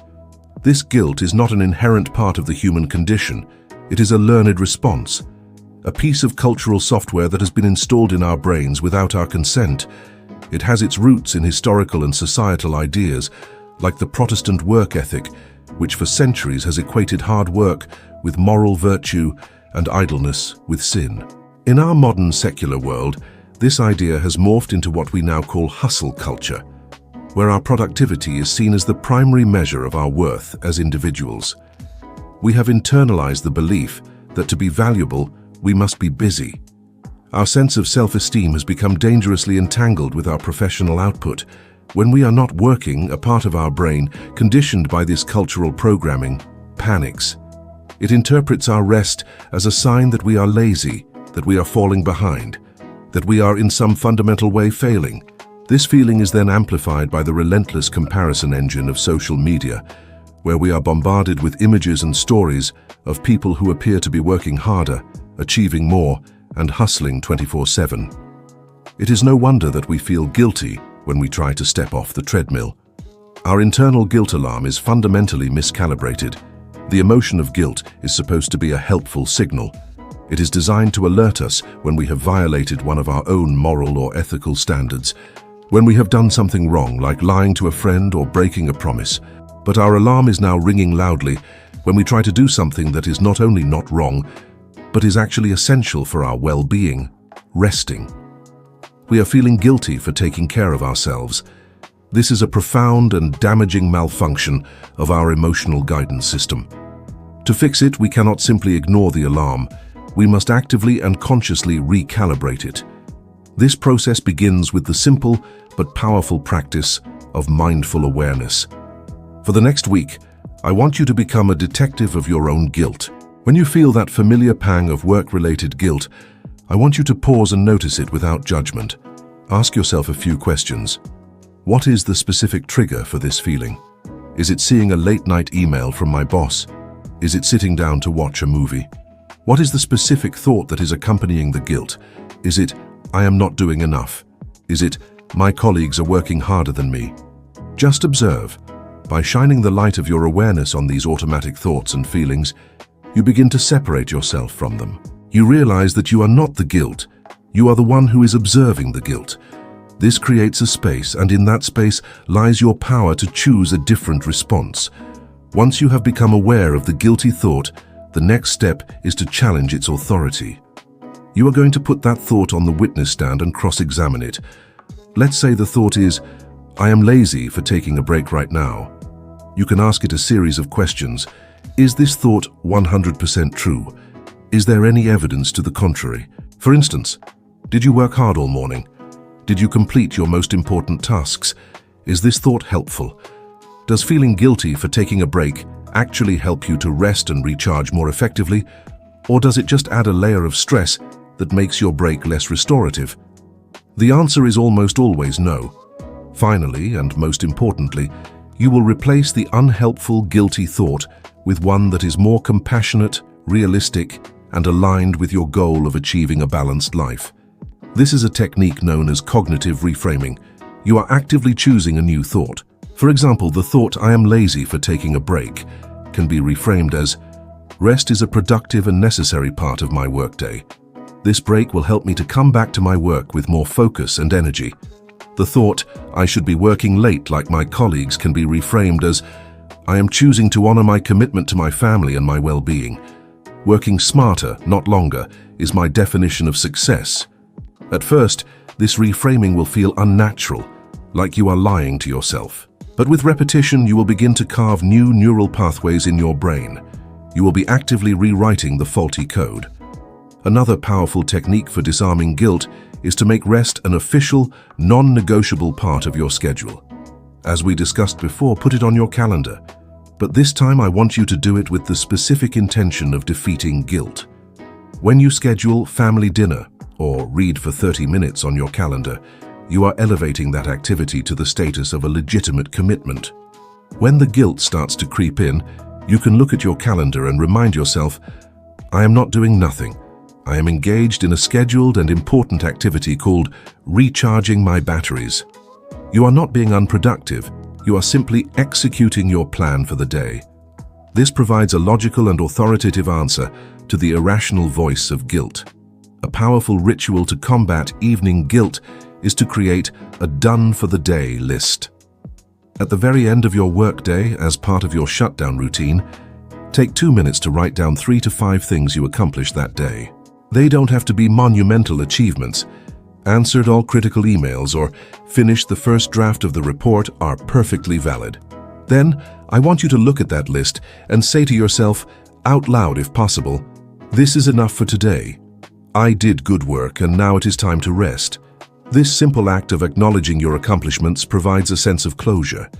It draws a clear line in the sand that separates your workday from your personal time, making it much harder for work-related thoughts and guilt to follow you into your evening. Underlying all of these techniques is the foundational practice of self-compassion. This means treating yourself with the same kindness, concern, and support you would offer to a good friend. If your friend told you they felt guilty for taking a night off after a long week of hard work, what would you say to them?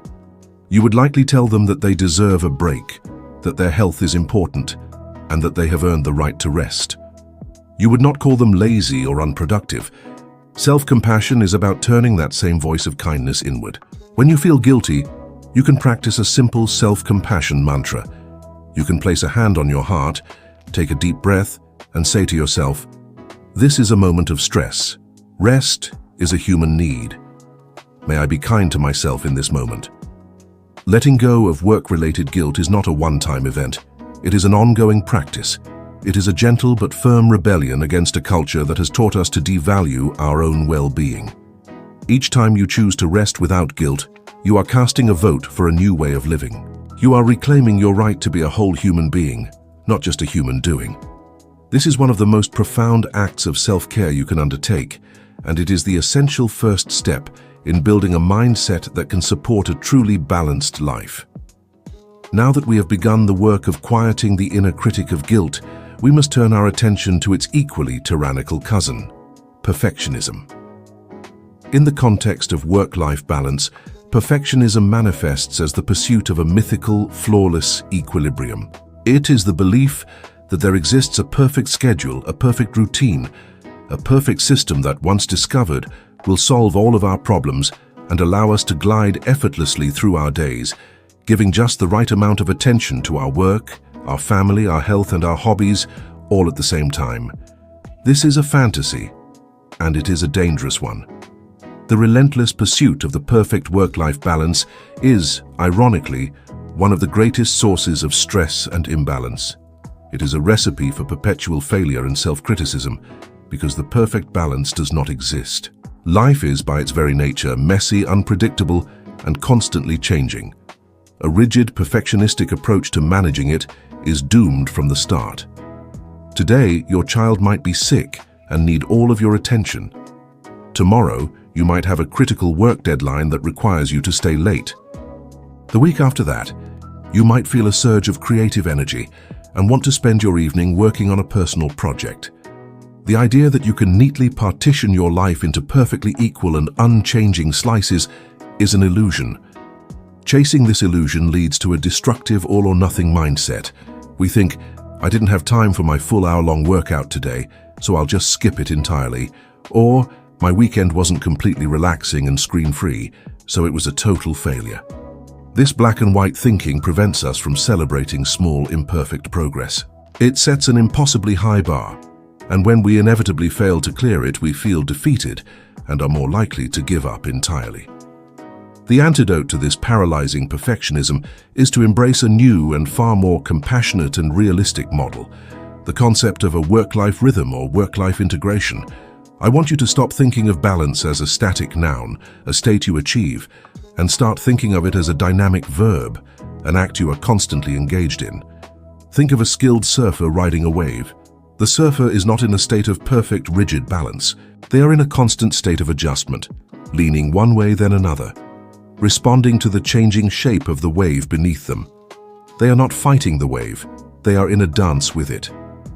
This is a much healthier and more effective metaphor for managing the complexities of modern life. Your goal is not to achieve a perfect 50-50 split every single day. Your goal is to develop the awareness and the flexibility to adjust and adapt to the ever-changing rhythms of your life, aiming for a sense of harmony and fulfillment over the long term. This requires a profound shift in mindset, from a pursuit of perfection to an embrace of good enough. The good enough principle is a liberating concept. It is the understanding that consistent, imperfect action is far superior to inconsistent, perfectionistic inaction. A 15-minute walk every day is infinitely better than the 1-hour run you plan to do but never get around to. A healthy-ish dinner that you can get on the table quickly is better than the perfect gourmet meal that you are too tired to even think about cooking. This is not about lowering your standards or embracing mediocrity. It is about being realistic about your time and energy and focusing on what is sustainable. A practical way to implement this is to apply the famous 80-20 rule or Pareto principle to your personal life. This principle states that in many cases, roughly 80% of the results come from 20% of the effort. We can use this as a tool for identifying our highest impact activities. I want you to take some time to reflect and ask yourself, What are the 20% of activities in my personal life that bring me 80% of my joy, relaxation, and sense of connection?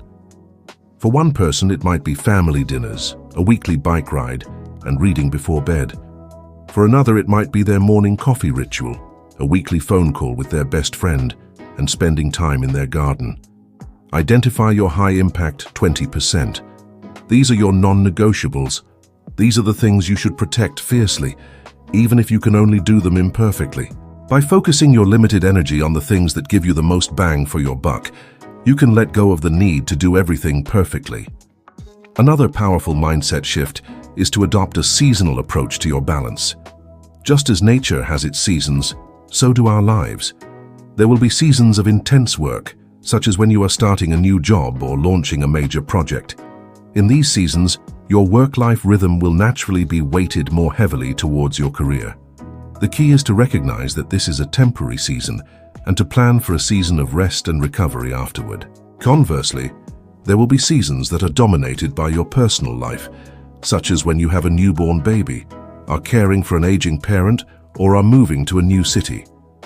During these times, you need to give yourself permission to scale back your professional ambitions temporarily. The mistake of the perfectionist is to believe that they should be able to maintain the exact same level of output and a perfect balance during all of these different seasons. The wisdom of the surfer is to recognize that different waves require different stances. To make this mindset shift tangible, I encourage you to start celebrating your small, imperfect wins. At the end of each day, instead of focusing on what you didn't do, I want you to write down 1 or 2 things you did that moved you even an inch closer to your ideal work-life rhythm. It could be as simple as, I took a 10-minute lunch break away from my desk, or I resisted the urge to check my email after 9 p.m. This practice trains your brain to look for evidence of progress, not just perfection. It builds momentum and reinforces the idea that small, consistent steps are the true path to lasting change. To go even deeper, you might consider creating a failure resume. This is a powerful exercise where you list times in the past when you have failed or made a mistake, both professionally and personally. Next to each failure, you write down what you learned from the experience. This practice does 2 things. First, it normalizes imperfection. It reminds you that failure is a natural and unavoidable part of a well-lived life. Second, it reframes failure not as an endpoint, but as a data point, a valuable source of learning and growth. Embracing imperfection is a radical act of self-acceptance. It is about letting go of the life you think you should be living and falling in love with the messy, beautiful, and imperfect life you actually have. It is about trading the rigid brittleness of the perfectionist for the flexible resilience of the surfer. This is the path to peace. It is the only way to find a sense of balance that is not just achievable, but sustainable and joyful over the long and unpredictable journey of your life. We have now confronted the internal saboteurs of guilt and perfectionism. We are learning to be kinder and more realistic with ourselves. Now we must take this internal revolution a step further. We must challenge one of the most fundamental and unquestioned pillars of our modern culture, the work ethic. The work ethic, the belief in the moral benefit and inherent good of work and its ability to strengthen character, is not in itself a bad thing. It has fueled progress, innovation, and prosperity. The problem is not the work ethic itself, but its unchecked dominance. It has become a tyrannical monologue in our cultural conversation. We have been taught to worship at the altar of work, but we have forgotten how to value its essential and life-giving counterpart, rest. To create a truly balanced mindset, we must consciously and deliberately cultivate what I call a rest ethic. A rest ethic is the belief that rest is not a sign of weakness or a lazy indulgence, but a critical, strategic, and non-negotiable component of a successful, productive, and well-lived life. It is the understanding that the highest-performing individuals, from elite athletes to world-class musicians to Nobel laureates, are not the ones who work the most, but the ones who are the most skilled at integrating periods of intense effort with periods of strategic recovery. They understand that rest is not the opposite of work, it is the partner of work. Let's look at the science of rest, which unequivocally supports this idea. When you are engaged in focused, demanding work, your brain is operating in a high-energy state. It is consuming glucose and other resources at a rapid rate. You cannot sustain this state indefinitely. Just as a weightlifter must rest between sets to allow their muscles to recover and grow stronger, your brain needs periods of downtime to replenish its cognitive resources. When you fail to take these breaks, you experience a phenomenon known as decision fatigue. Your ability to make good, high-quality decisions becomes depleted. You are more likely to make impulsive choices, to procrastinate, and to take the path of least resistance. Chronic overwork without adequate rest literally makes you worse at your job. But something even more magical happens when we rest. Our brains switch into a different mode of thinking, often referred to as the default mode network. This is the brain state associated with daydreaming, mind-wandering, and reflection. It may feel like you are doing nothing, but your brain is actually incredibly active. It is consolidating memories, making connections between disparate ideas, and engaging in a form of background processing that is essential for creative insight and problem-solving. Have you ever had a brilliant idea pop into your head while you were in the shower, on a walk, or doing the dishes? That was your default mode network at work. You had to step away from the problem and give your brain the rest it needed to solve it. A strong rest ethic recognizes that there are different types of rest, and we need a balanced diet of all of them. This idea has been beautifully articulated by Dr. Sandra Dalton-Smith, and it is worth exploring. There is, of course, physical rest, which includes both passive rest like sleeping and napping, and active rest like yoga, stretching, and massage. There is mental rest, which means giving the busy, analytical part of your brain a break. This could involve scheduling short breaks during your workday to do something completely different, or practicing meditation to quiet the mental chatter. There is sensory rest, which is about giving your senses a break from the constant overstimulation of our modern world. This could be as simple as closing your eyes for a few minutes in a quiet room, or intentionally creating a screen-free evening. There is creative rest, which is about allowing yourself to appreciate beauty and inspiration. This could be taking a walk in nature, visiting an art museum, or listening to a piece of beautiful music. There is emotional rest, which means having the space and the freedom to express your feelings honestly and to be your authentic self. This often involves spending time with trusted friends or a therapist with whom you don't have to put on a performance.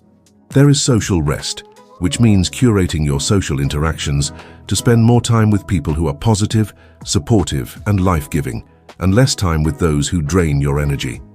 Finally, there is spiritual rest, which is about connecting to something larger than yourself, whether that's through prayer, meditation, community involvement, or spending time in nature.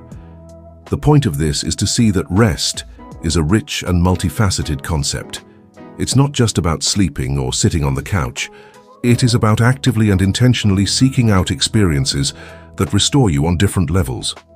So how do we begin to cultivate a personal rest ethic in a world that is constantly telling us to do more? It begins with the radical act of scheduling do-nothing time. I want you to literally block out 15 or 30 minutes in your calendar once or twice a week with the title Do Nothing. During this time, your goal is to resist the urge to be productive. You can sit and look out the window. You can lie on the floor and listen to the sounds in your home. You will feel an intense urge to pick up your phone or to start a chore.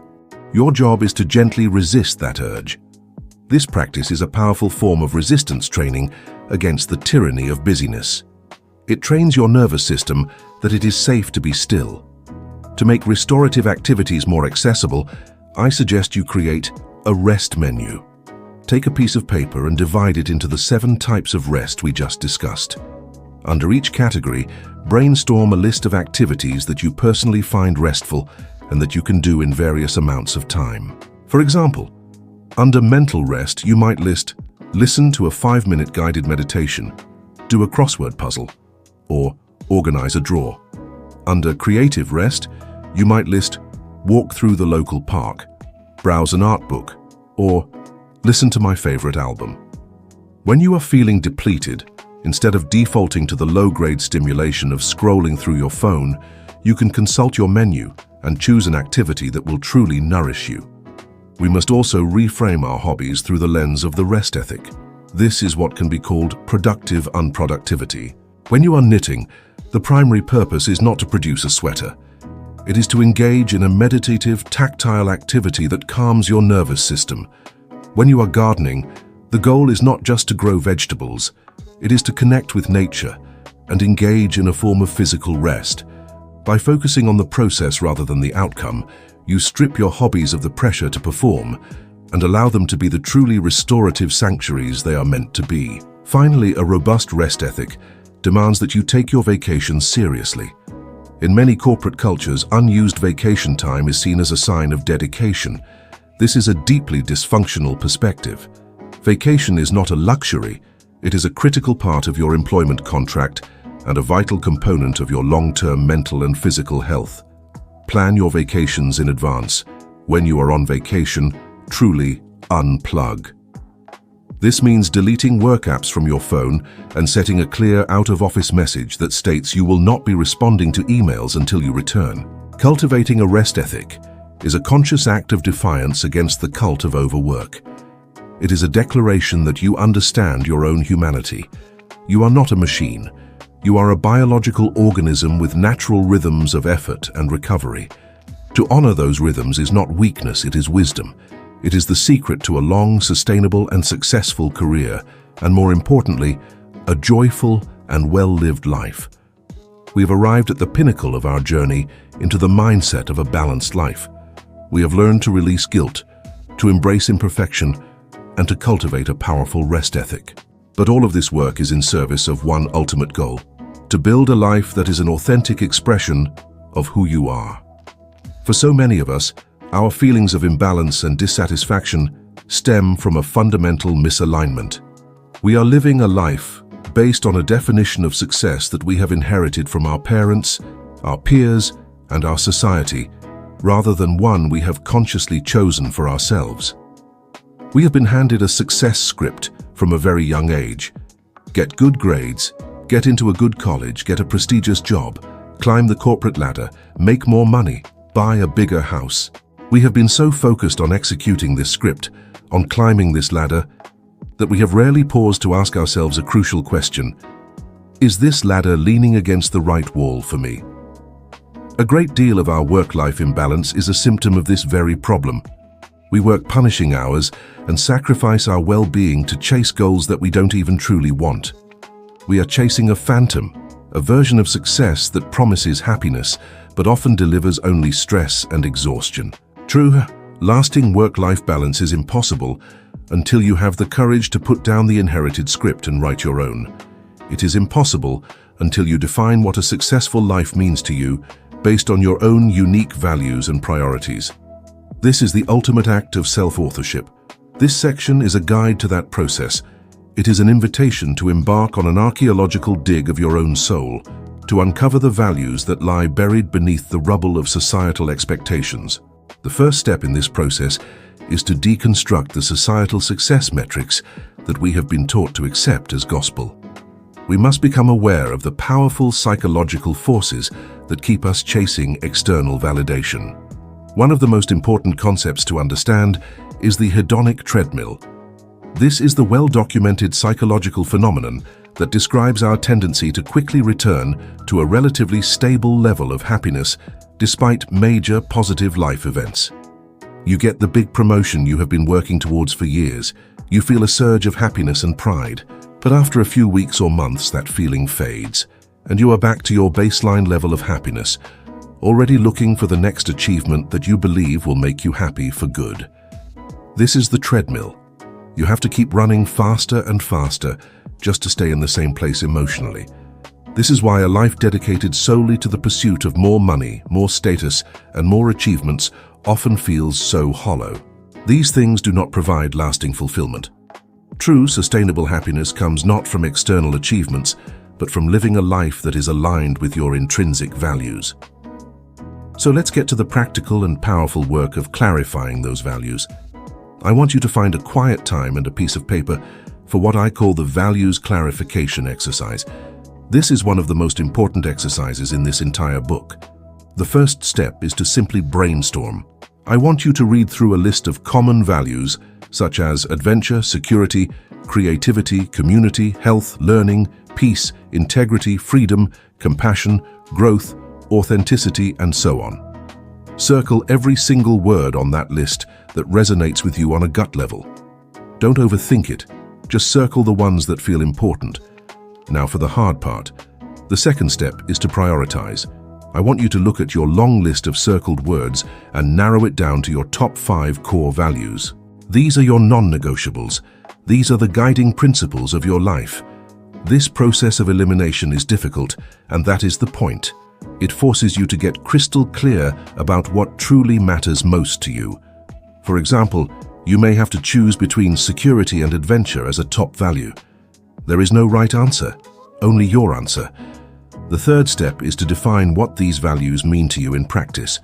For each of your top 5 values, I want you to write a sentence or two that describes what that value looks like when you are living it. If your top value is community, what does that actually mean? Does it mean hosting a weekly dinner with friends? Does it mean volunteering for a local cause? If your top value is creativity, what does that look like? Does it mean setting aside time to paint each week? Does it mean finding more innovative solutions to problems at work? This step makes your values tangible and actionable. The final step of the exercise is to conduct a values audit. I want you to look honestly at how you currently spend your most precious resources. Your time, your energy, and your money. You can even track your time for a week to get an accurate picture. Then I want you to compare your actual life to your stated values. How much of your time is spent on activities that are aligned with your top 5 values? How much of it is spent on things that are either neutral or in direct conflict with your values? For many people, this is a shocking and deeply uncomfortable revelation. They may discover that they have health as a top value, but they consistently sacrifice sleep and exercise for work. They may have family as a top value, but their calendar is filled with work commitments that cause them to miss out on time with their loved ones. This moment of truth is not meant to be a source of shame. It is a source of power. It is the diagnostic tool that shows you exactly where the misalignment is. It gives you the map that shows you what needs to change. Once you are armed with this profound self-knowledge, you can begin to use your values as a decision-making filter for your entire life. When you are faced with a choice, whether it's a small one like how to spend your evening or a big one like whether to accept a new job offer, you can run it through your values filter. You can ask yourself, will this choice move me closer to or further away from my core values? This provides you with a personal compass, an internal guidance system that helps you to make choices that are right for you, regardless of what others might think. To make this even more concrete, I encourage you to use your values to craft a personal mission statement. This is a short 1-paragraph statement that articulates the kind of life you want to live and the kind of person you want to be. It is your personal constitution. It could be something like, my mission is to live a life of creativity, learning, and compassion. I will use my work to solve interesting problems and my personal time to cultivate deep relationships and explore the world with a sense of adventure. Read this mission statement regularly. Let it be the North Star that guides you.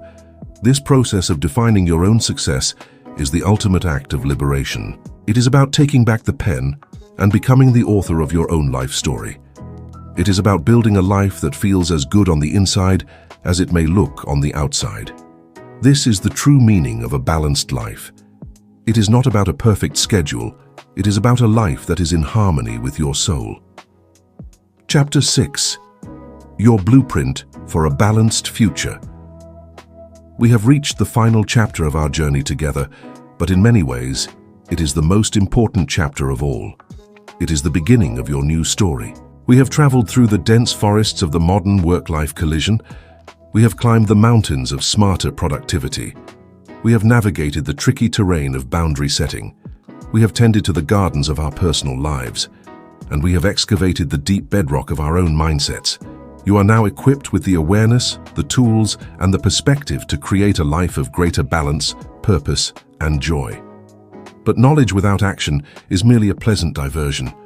A toolbox, no matter how well stocked, is useless if it is left to gather dust in the garage. The purpose of this final chapter is to bridge the gap between knowing and doing.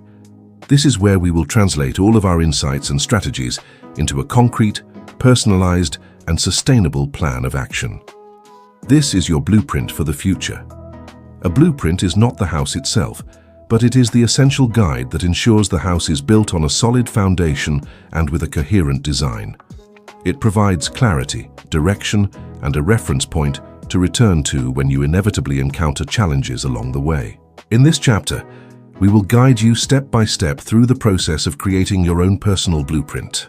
We will begin by consolidating all of your most important insights into a single, powerful document, your personal work-life balance charter. This charter will be your personal constitution, your North Star, a written declaration of how you intend to live. It will serve as a constant source of guidance and inspiration as you move forward.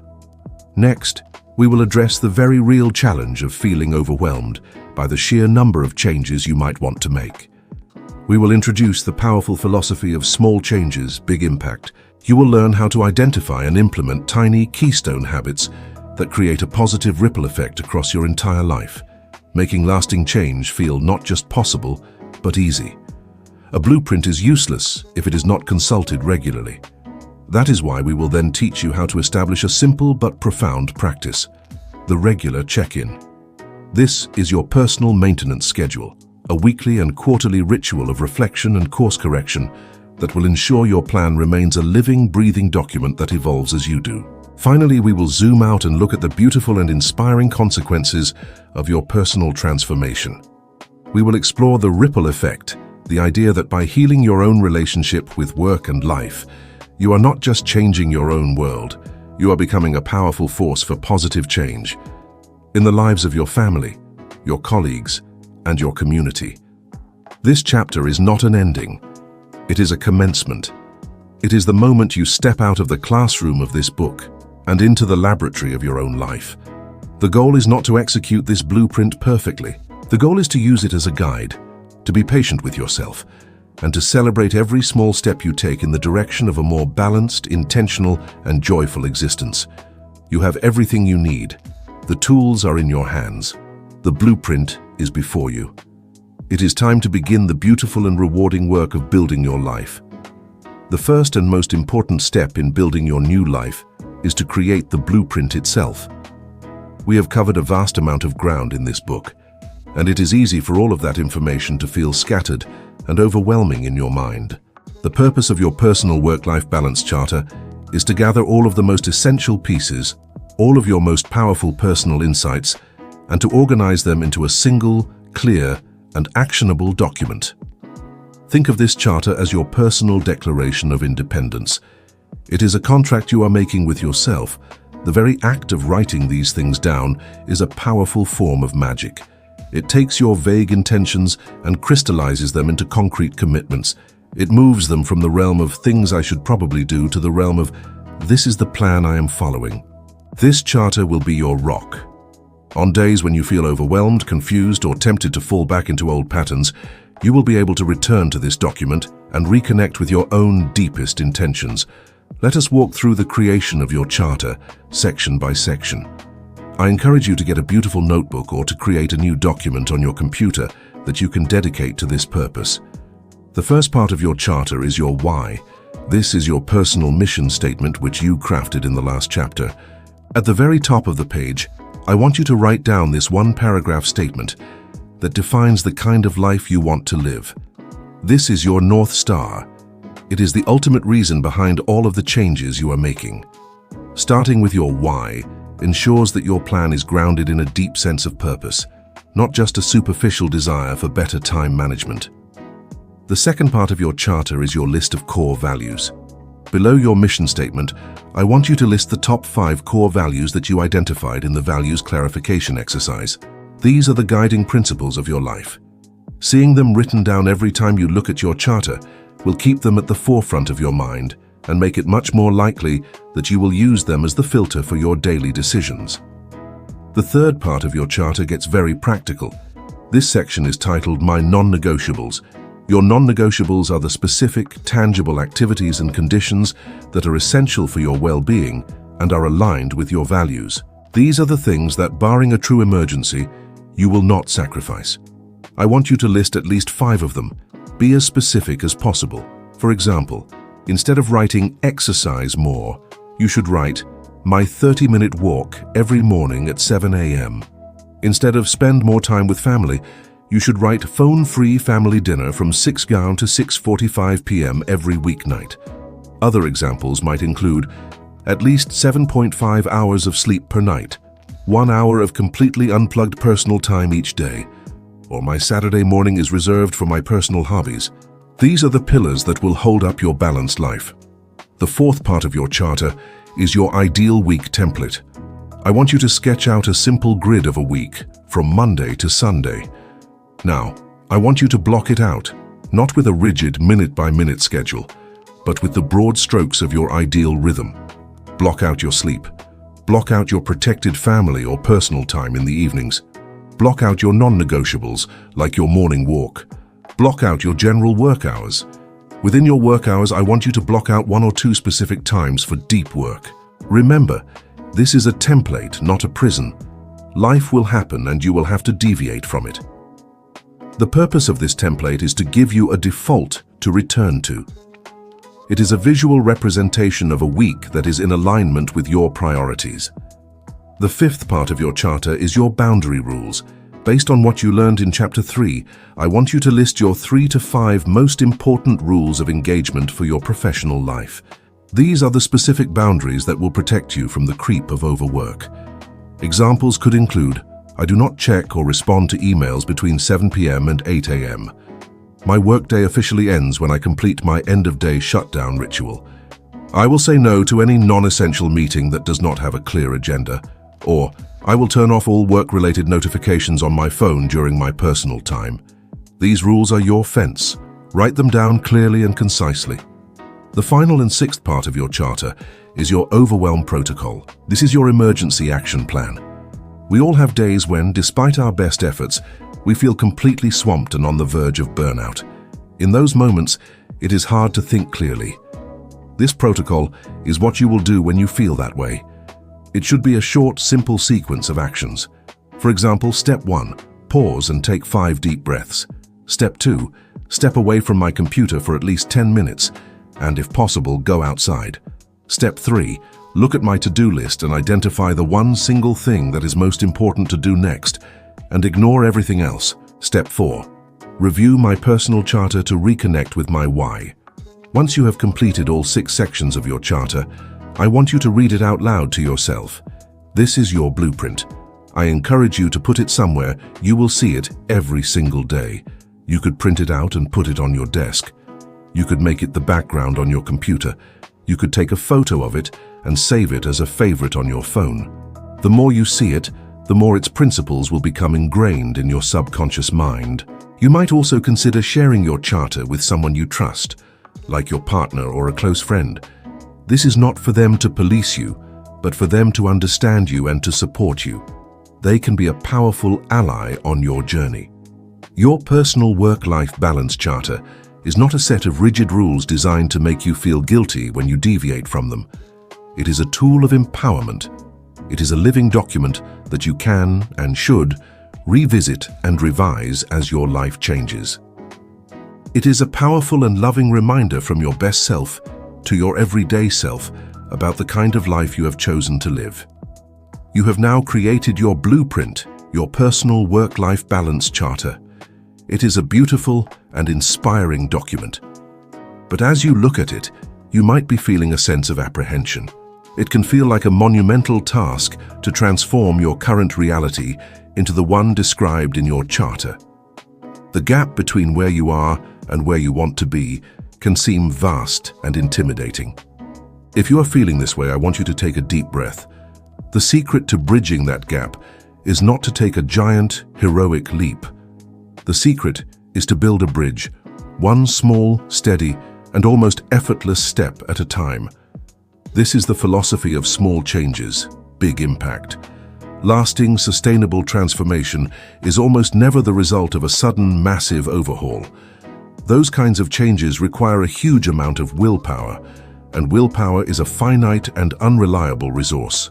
The true engine of change is the power of habit, and the secret to building habits is to start so small that it is almost impossible to fail.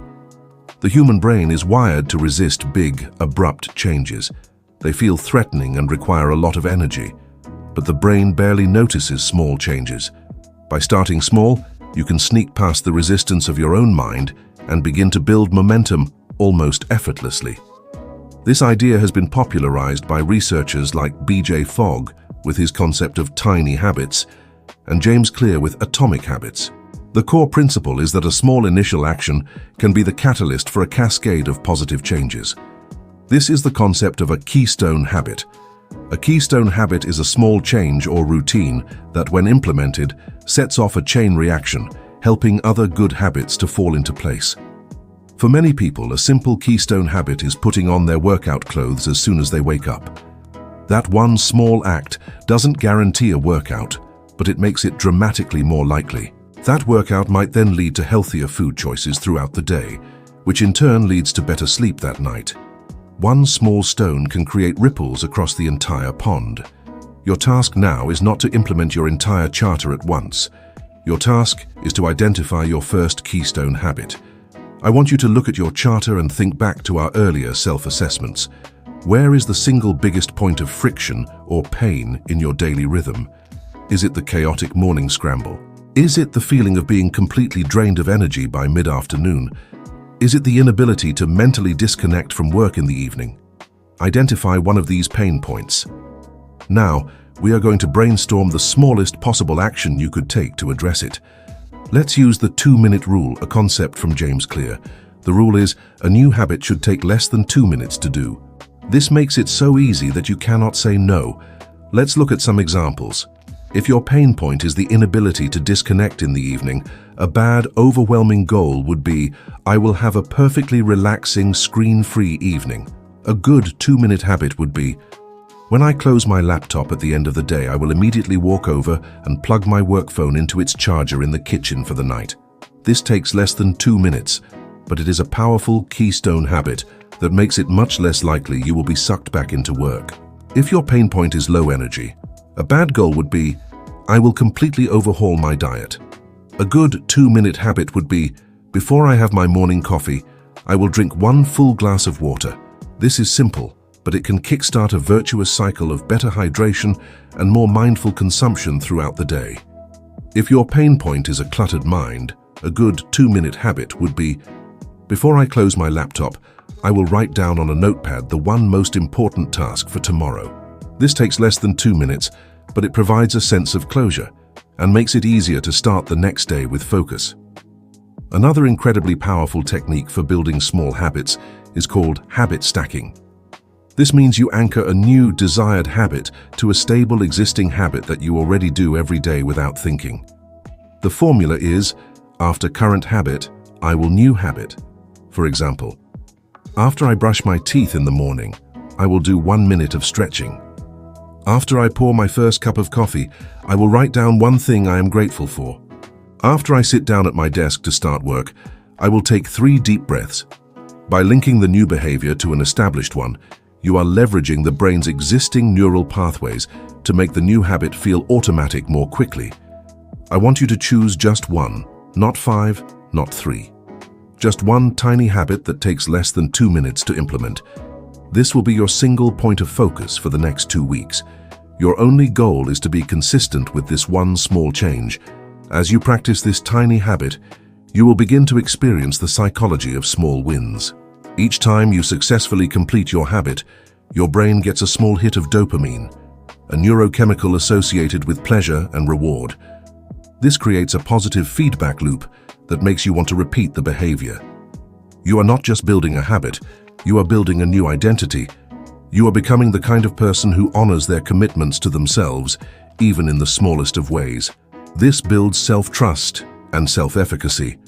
Once your first tiny habit feels completely automatic, like brushing your teeth, you can then choose to add another one. This is how you build a bridge to your ideal life. You do it one small, solid, and almost unnoticeable plank at a time. Before you know it, you will have crossed the chasm. You will look back and be amazed at how far you have come, not through a heroic act of willpower, but through the gentle, persistent, and unstoppable power of small, consistent change. So I ask you now, what is the one 2-minute habit you will start tomorrow? You have your blueprint. You have your strategy of starting small. But any builder will tell you that a blueprint is useless if it stays rolled up in a tube. It must be consulted regularly. Any journey, no matter how well planned, requires you to occasionally stop, check your map, and make sure you are still heading in the right direction. A work-life balance plan is not a static, set it and forget it system. It is a dynamic and organic process. Your life is not static. Your job will change, your family's needs will change, your own priorities will shift. Your plan must be a living, breathing document that adapts and evolves with you. This is why the practice of the regular check-in is not an optional extra. It is an essential component of a sustainable, long-term, balanced life.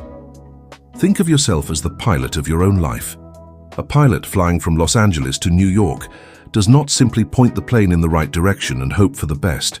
The plane is actually off course more than 90% of the time due to wind and other atmospheric factors. The pilot's job is to be constantly monitoring the instruments and making tiny, consistent course corrections. The regular check-in is your personal navigation system. It is the scheduled time when you look at your instruments and make your own small course corrections. This practice prevents small, everyday deviations from turning into a major life crisis. The cornerstone of this practice is the weekly review. I want you to schedule a 30-minute, non-negotiable appointment with yourself in your calendar every single week. For many people, Friday afternoon is a good time, as it allows you to reflect on the week that has just passed and to plan for the week ahead. For others, Sunday evening works better. The specific time does not matter, but the consistency does. This is a sacred appointment with the CEO of your life, you. During your weekly review, you will follow a simple agenda. The first part is to look back. I want you to ask yourself a few reflective questions. You can write down the answers in a journal. First, what went well this week in terms of my balance? What were my wins? This is a crucial first step. It trains your brain to look for the positive and to celebrate your progress, no matter how small. Did you manage to leave work on time 3 out of 5 days? Did you protect your lunch break? Acknowledge these wins. Second, ask, where did I struggle this week? What challenges came up? This is not a time for self-criticism. It is a time for honest and compassionate data analysis. Did an unexpected project throw your schedule into chaos? Did you find yourself mindlessly scrolling on your phone every evening? Just notice what happened without judgment. Third, ask, did I honor my non-negotiables from my charter? This keeps your core commitments top of mind. The second part of the agenda is to look ahead. Now, you will look at your calendar for the coming week. Ask yourself, what is coming up next week that could challenge my balance? Are there any big deadlines, important meetings, or personal events? By anticipating these challenges, you can move from a reactive mode to a proactive mode. If you see a particularly busy day, you can proactively schedule a 15-minute break in the afternoon, or plan a very simple dinner. Then ask, what is the one small thing I want to focus on improving next week? Based on your reflection of your struggles, choose one specific, small intention for the week ahead. Perhaps it is, this week, I will focus on taking a real lunch break every day. This keeps your growth manageable and focused. The final part of your weekly review is to simply read your personal charter out loud to yourself. This takes only a minute, but it is a powerful way to reconnect with your values, your mission, and your deepest intentions. It recalibrates your internal compass and reminds you what this journey is all about. In addition to the weekly review, I encourage you to schedule a longer, more in-depth quarterly or seasonal reset. This could be a 2-hour block of time every 3 months. During this session, you will look at the bigger picture. You can review your journals from your weekly reviews and look for larger patterns. You can ask bigger questions. Am I feeling more energized or more depleted than I was 3 months ago? Are my current habits and routines still serving me? Is my work still aligned with my values? This is also a good time to formally review and, if necessary, update your personal charter. Have your values shifted? Have your non-negotiables changed? The person you are today is not the same person you were 3 months ago. Your blueprint needs to reflect that growth. The key to making this check-in process effective is to approach it with a spirit of curiosity and self-compassion. This is not a performance review where you berate yourself for your shortcomings. It is a loving and strategic conversation with yourself. It is an act of course correction, not self-condemnation. If you had a terrible week where all of your good intentions went out the window, the goal is not to feel like a failure. The goal is to get curious. Ask, what happened? What can I learn from this? What support do I need to get back on track? This regular date with yourself is the ultimate commitment to conscious living. It is the difference between being a passive passenger in your own life and being the engaged and mindful pilot. It is the practice that ensures that your journey toward a balanced life is not a short-lived sprint, but a sustainable and lifelong pilgrimage. We are coming to the end of our time together, and as we do, I want to leave you with a final, powerful, and inspiring thought. The journey you have embarked upon, the work you are doing to create a more balanced and intentional life, is not just about you. It is a profound act of service to the world. The changes you make, even the smallest ones, will create a positive ripple effect that will extend far beyond your own experience, touching the lives of your family, your friends, your colleagues, and even your community in ways you may never fully comprehend. Let's first consider the impact on those closest to you, your loved ones. When you are living in a state of chronic stress, depletion, and imbalance, you bring that energy home with you. You may be physically present, but your mind is elsewhere. You are more likely to be impatient, irritable, and disconnected. You simply do not have the emotional or mental bandwidth to be the partner, the parent, or the friend you truly want to be. But when you begin to honor your own needs, when you set boundaries, when you reclaim your time and fill it with things that bring you joy, you fundamentally change the energy you bring into your relationships. You come home with a fuller cup. You have more patience, more presence, more laughter, and more love to give. By taking care of yourself, you are giving your loved ones the greatest gift of all, the best version of you. Your children learn from what you do, not from what you say. By modeling a healthy work-life balance, you are teaching them that their worth is not defined by their productivity, that rest is essential, and that a life of well-being is a life of success. This is a legacy of profound importance, but the ripple effect does not stop at your front door. It extends into your workplace, and this is where you become a quiet and powerful agent of cultural change. The toxic culture of overwork thrives on a collective and unspoken agreement that this is just the way things are. It persists because people are afraid to be the first one to challenge the status quo. When you make the courageous choice to set and maintain healthy boundaries, you're doing more than just protecting yourself. You are holding up a mirror to the system. You are modeling a different way of being. When you leave the office on time, you are giving silent permission to the junior employee who has been staying late out of fear. When you don't respond to emails on the weekend, you are subtly challenging the team's always-on expectation. When you talk openly about taking a vacation to truly unplug, you are helping to normalize the practice of restorative rest for everyone. You may not feel like a leader, but in these moments, you are leading. You are demonstrating that it is possible to be a dedicated, effective, and high-performing professional without sacrificing your health and your humanity. You are proving that a smarter, more sustainable approach to work is not just possible, but desirable. One person's healthy boundaries can inspire a colleague, which can then begin to shift the norms of a team, which can eventually influence an entire organization. This is how cultural change happens, not from a top-down memo, but from the bottom up, through the cumulative effect of individual acts of courage and self-respect. You are a vote for a more humane, a more sustainable, and ultimately a more truly productive way of working and living. We have come full circle. We began by acknowledging the overwhelming cultural forces that push us towards imbalance. It is easy to feel powerless in the face of these forces, but I hope that you now see that you are anything but powerless. You have the power to change your own mind. You have the power to change your own habits. And through those changes, you have the power to change the world around you. This book is the end of one chapter in your journey, but it is the beginning of a new one. The path to a balanced life is not a destination you arrive at, but a practice you cultivate every day. The conversation doesn't have to end here. I'm always exploring new ideas, sharing insights, and connecting with people who are on this same path. If you would like to continue this journey together, and receive more thoughts on living a more intentional and fulfilling life, I invite you to join our community. Your voice and your story are an important part of this ongoing exploration. Your life is your greatest project. Build it with intention, live it with joy,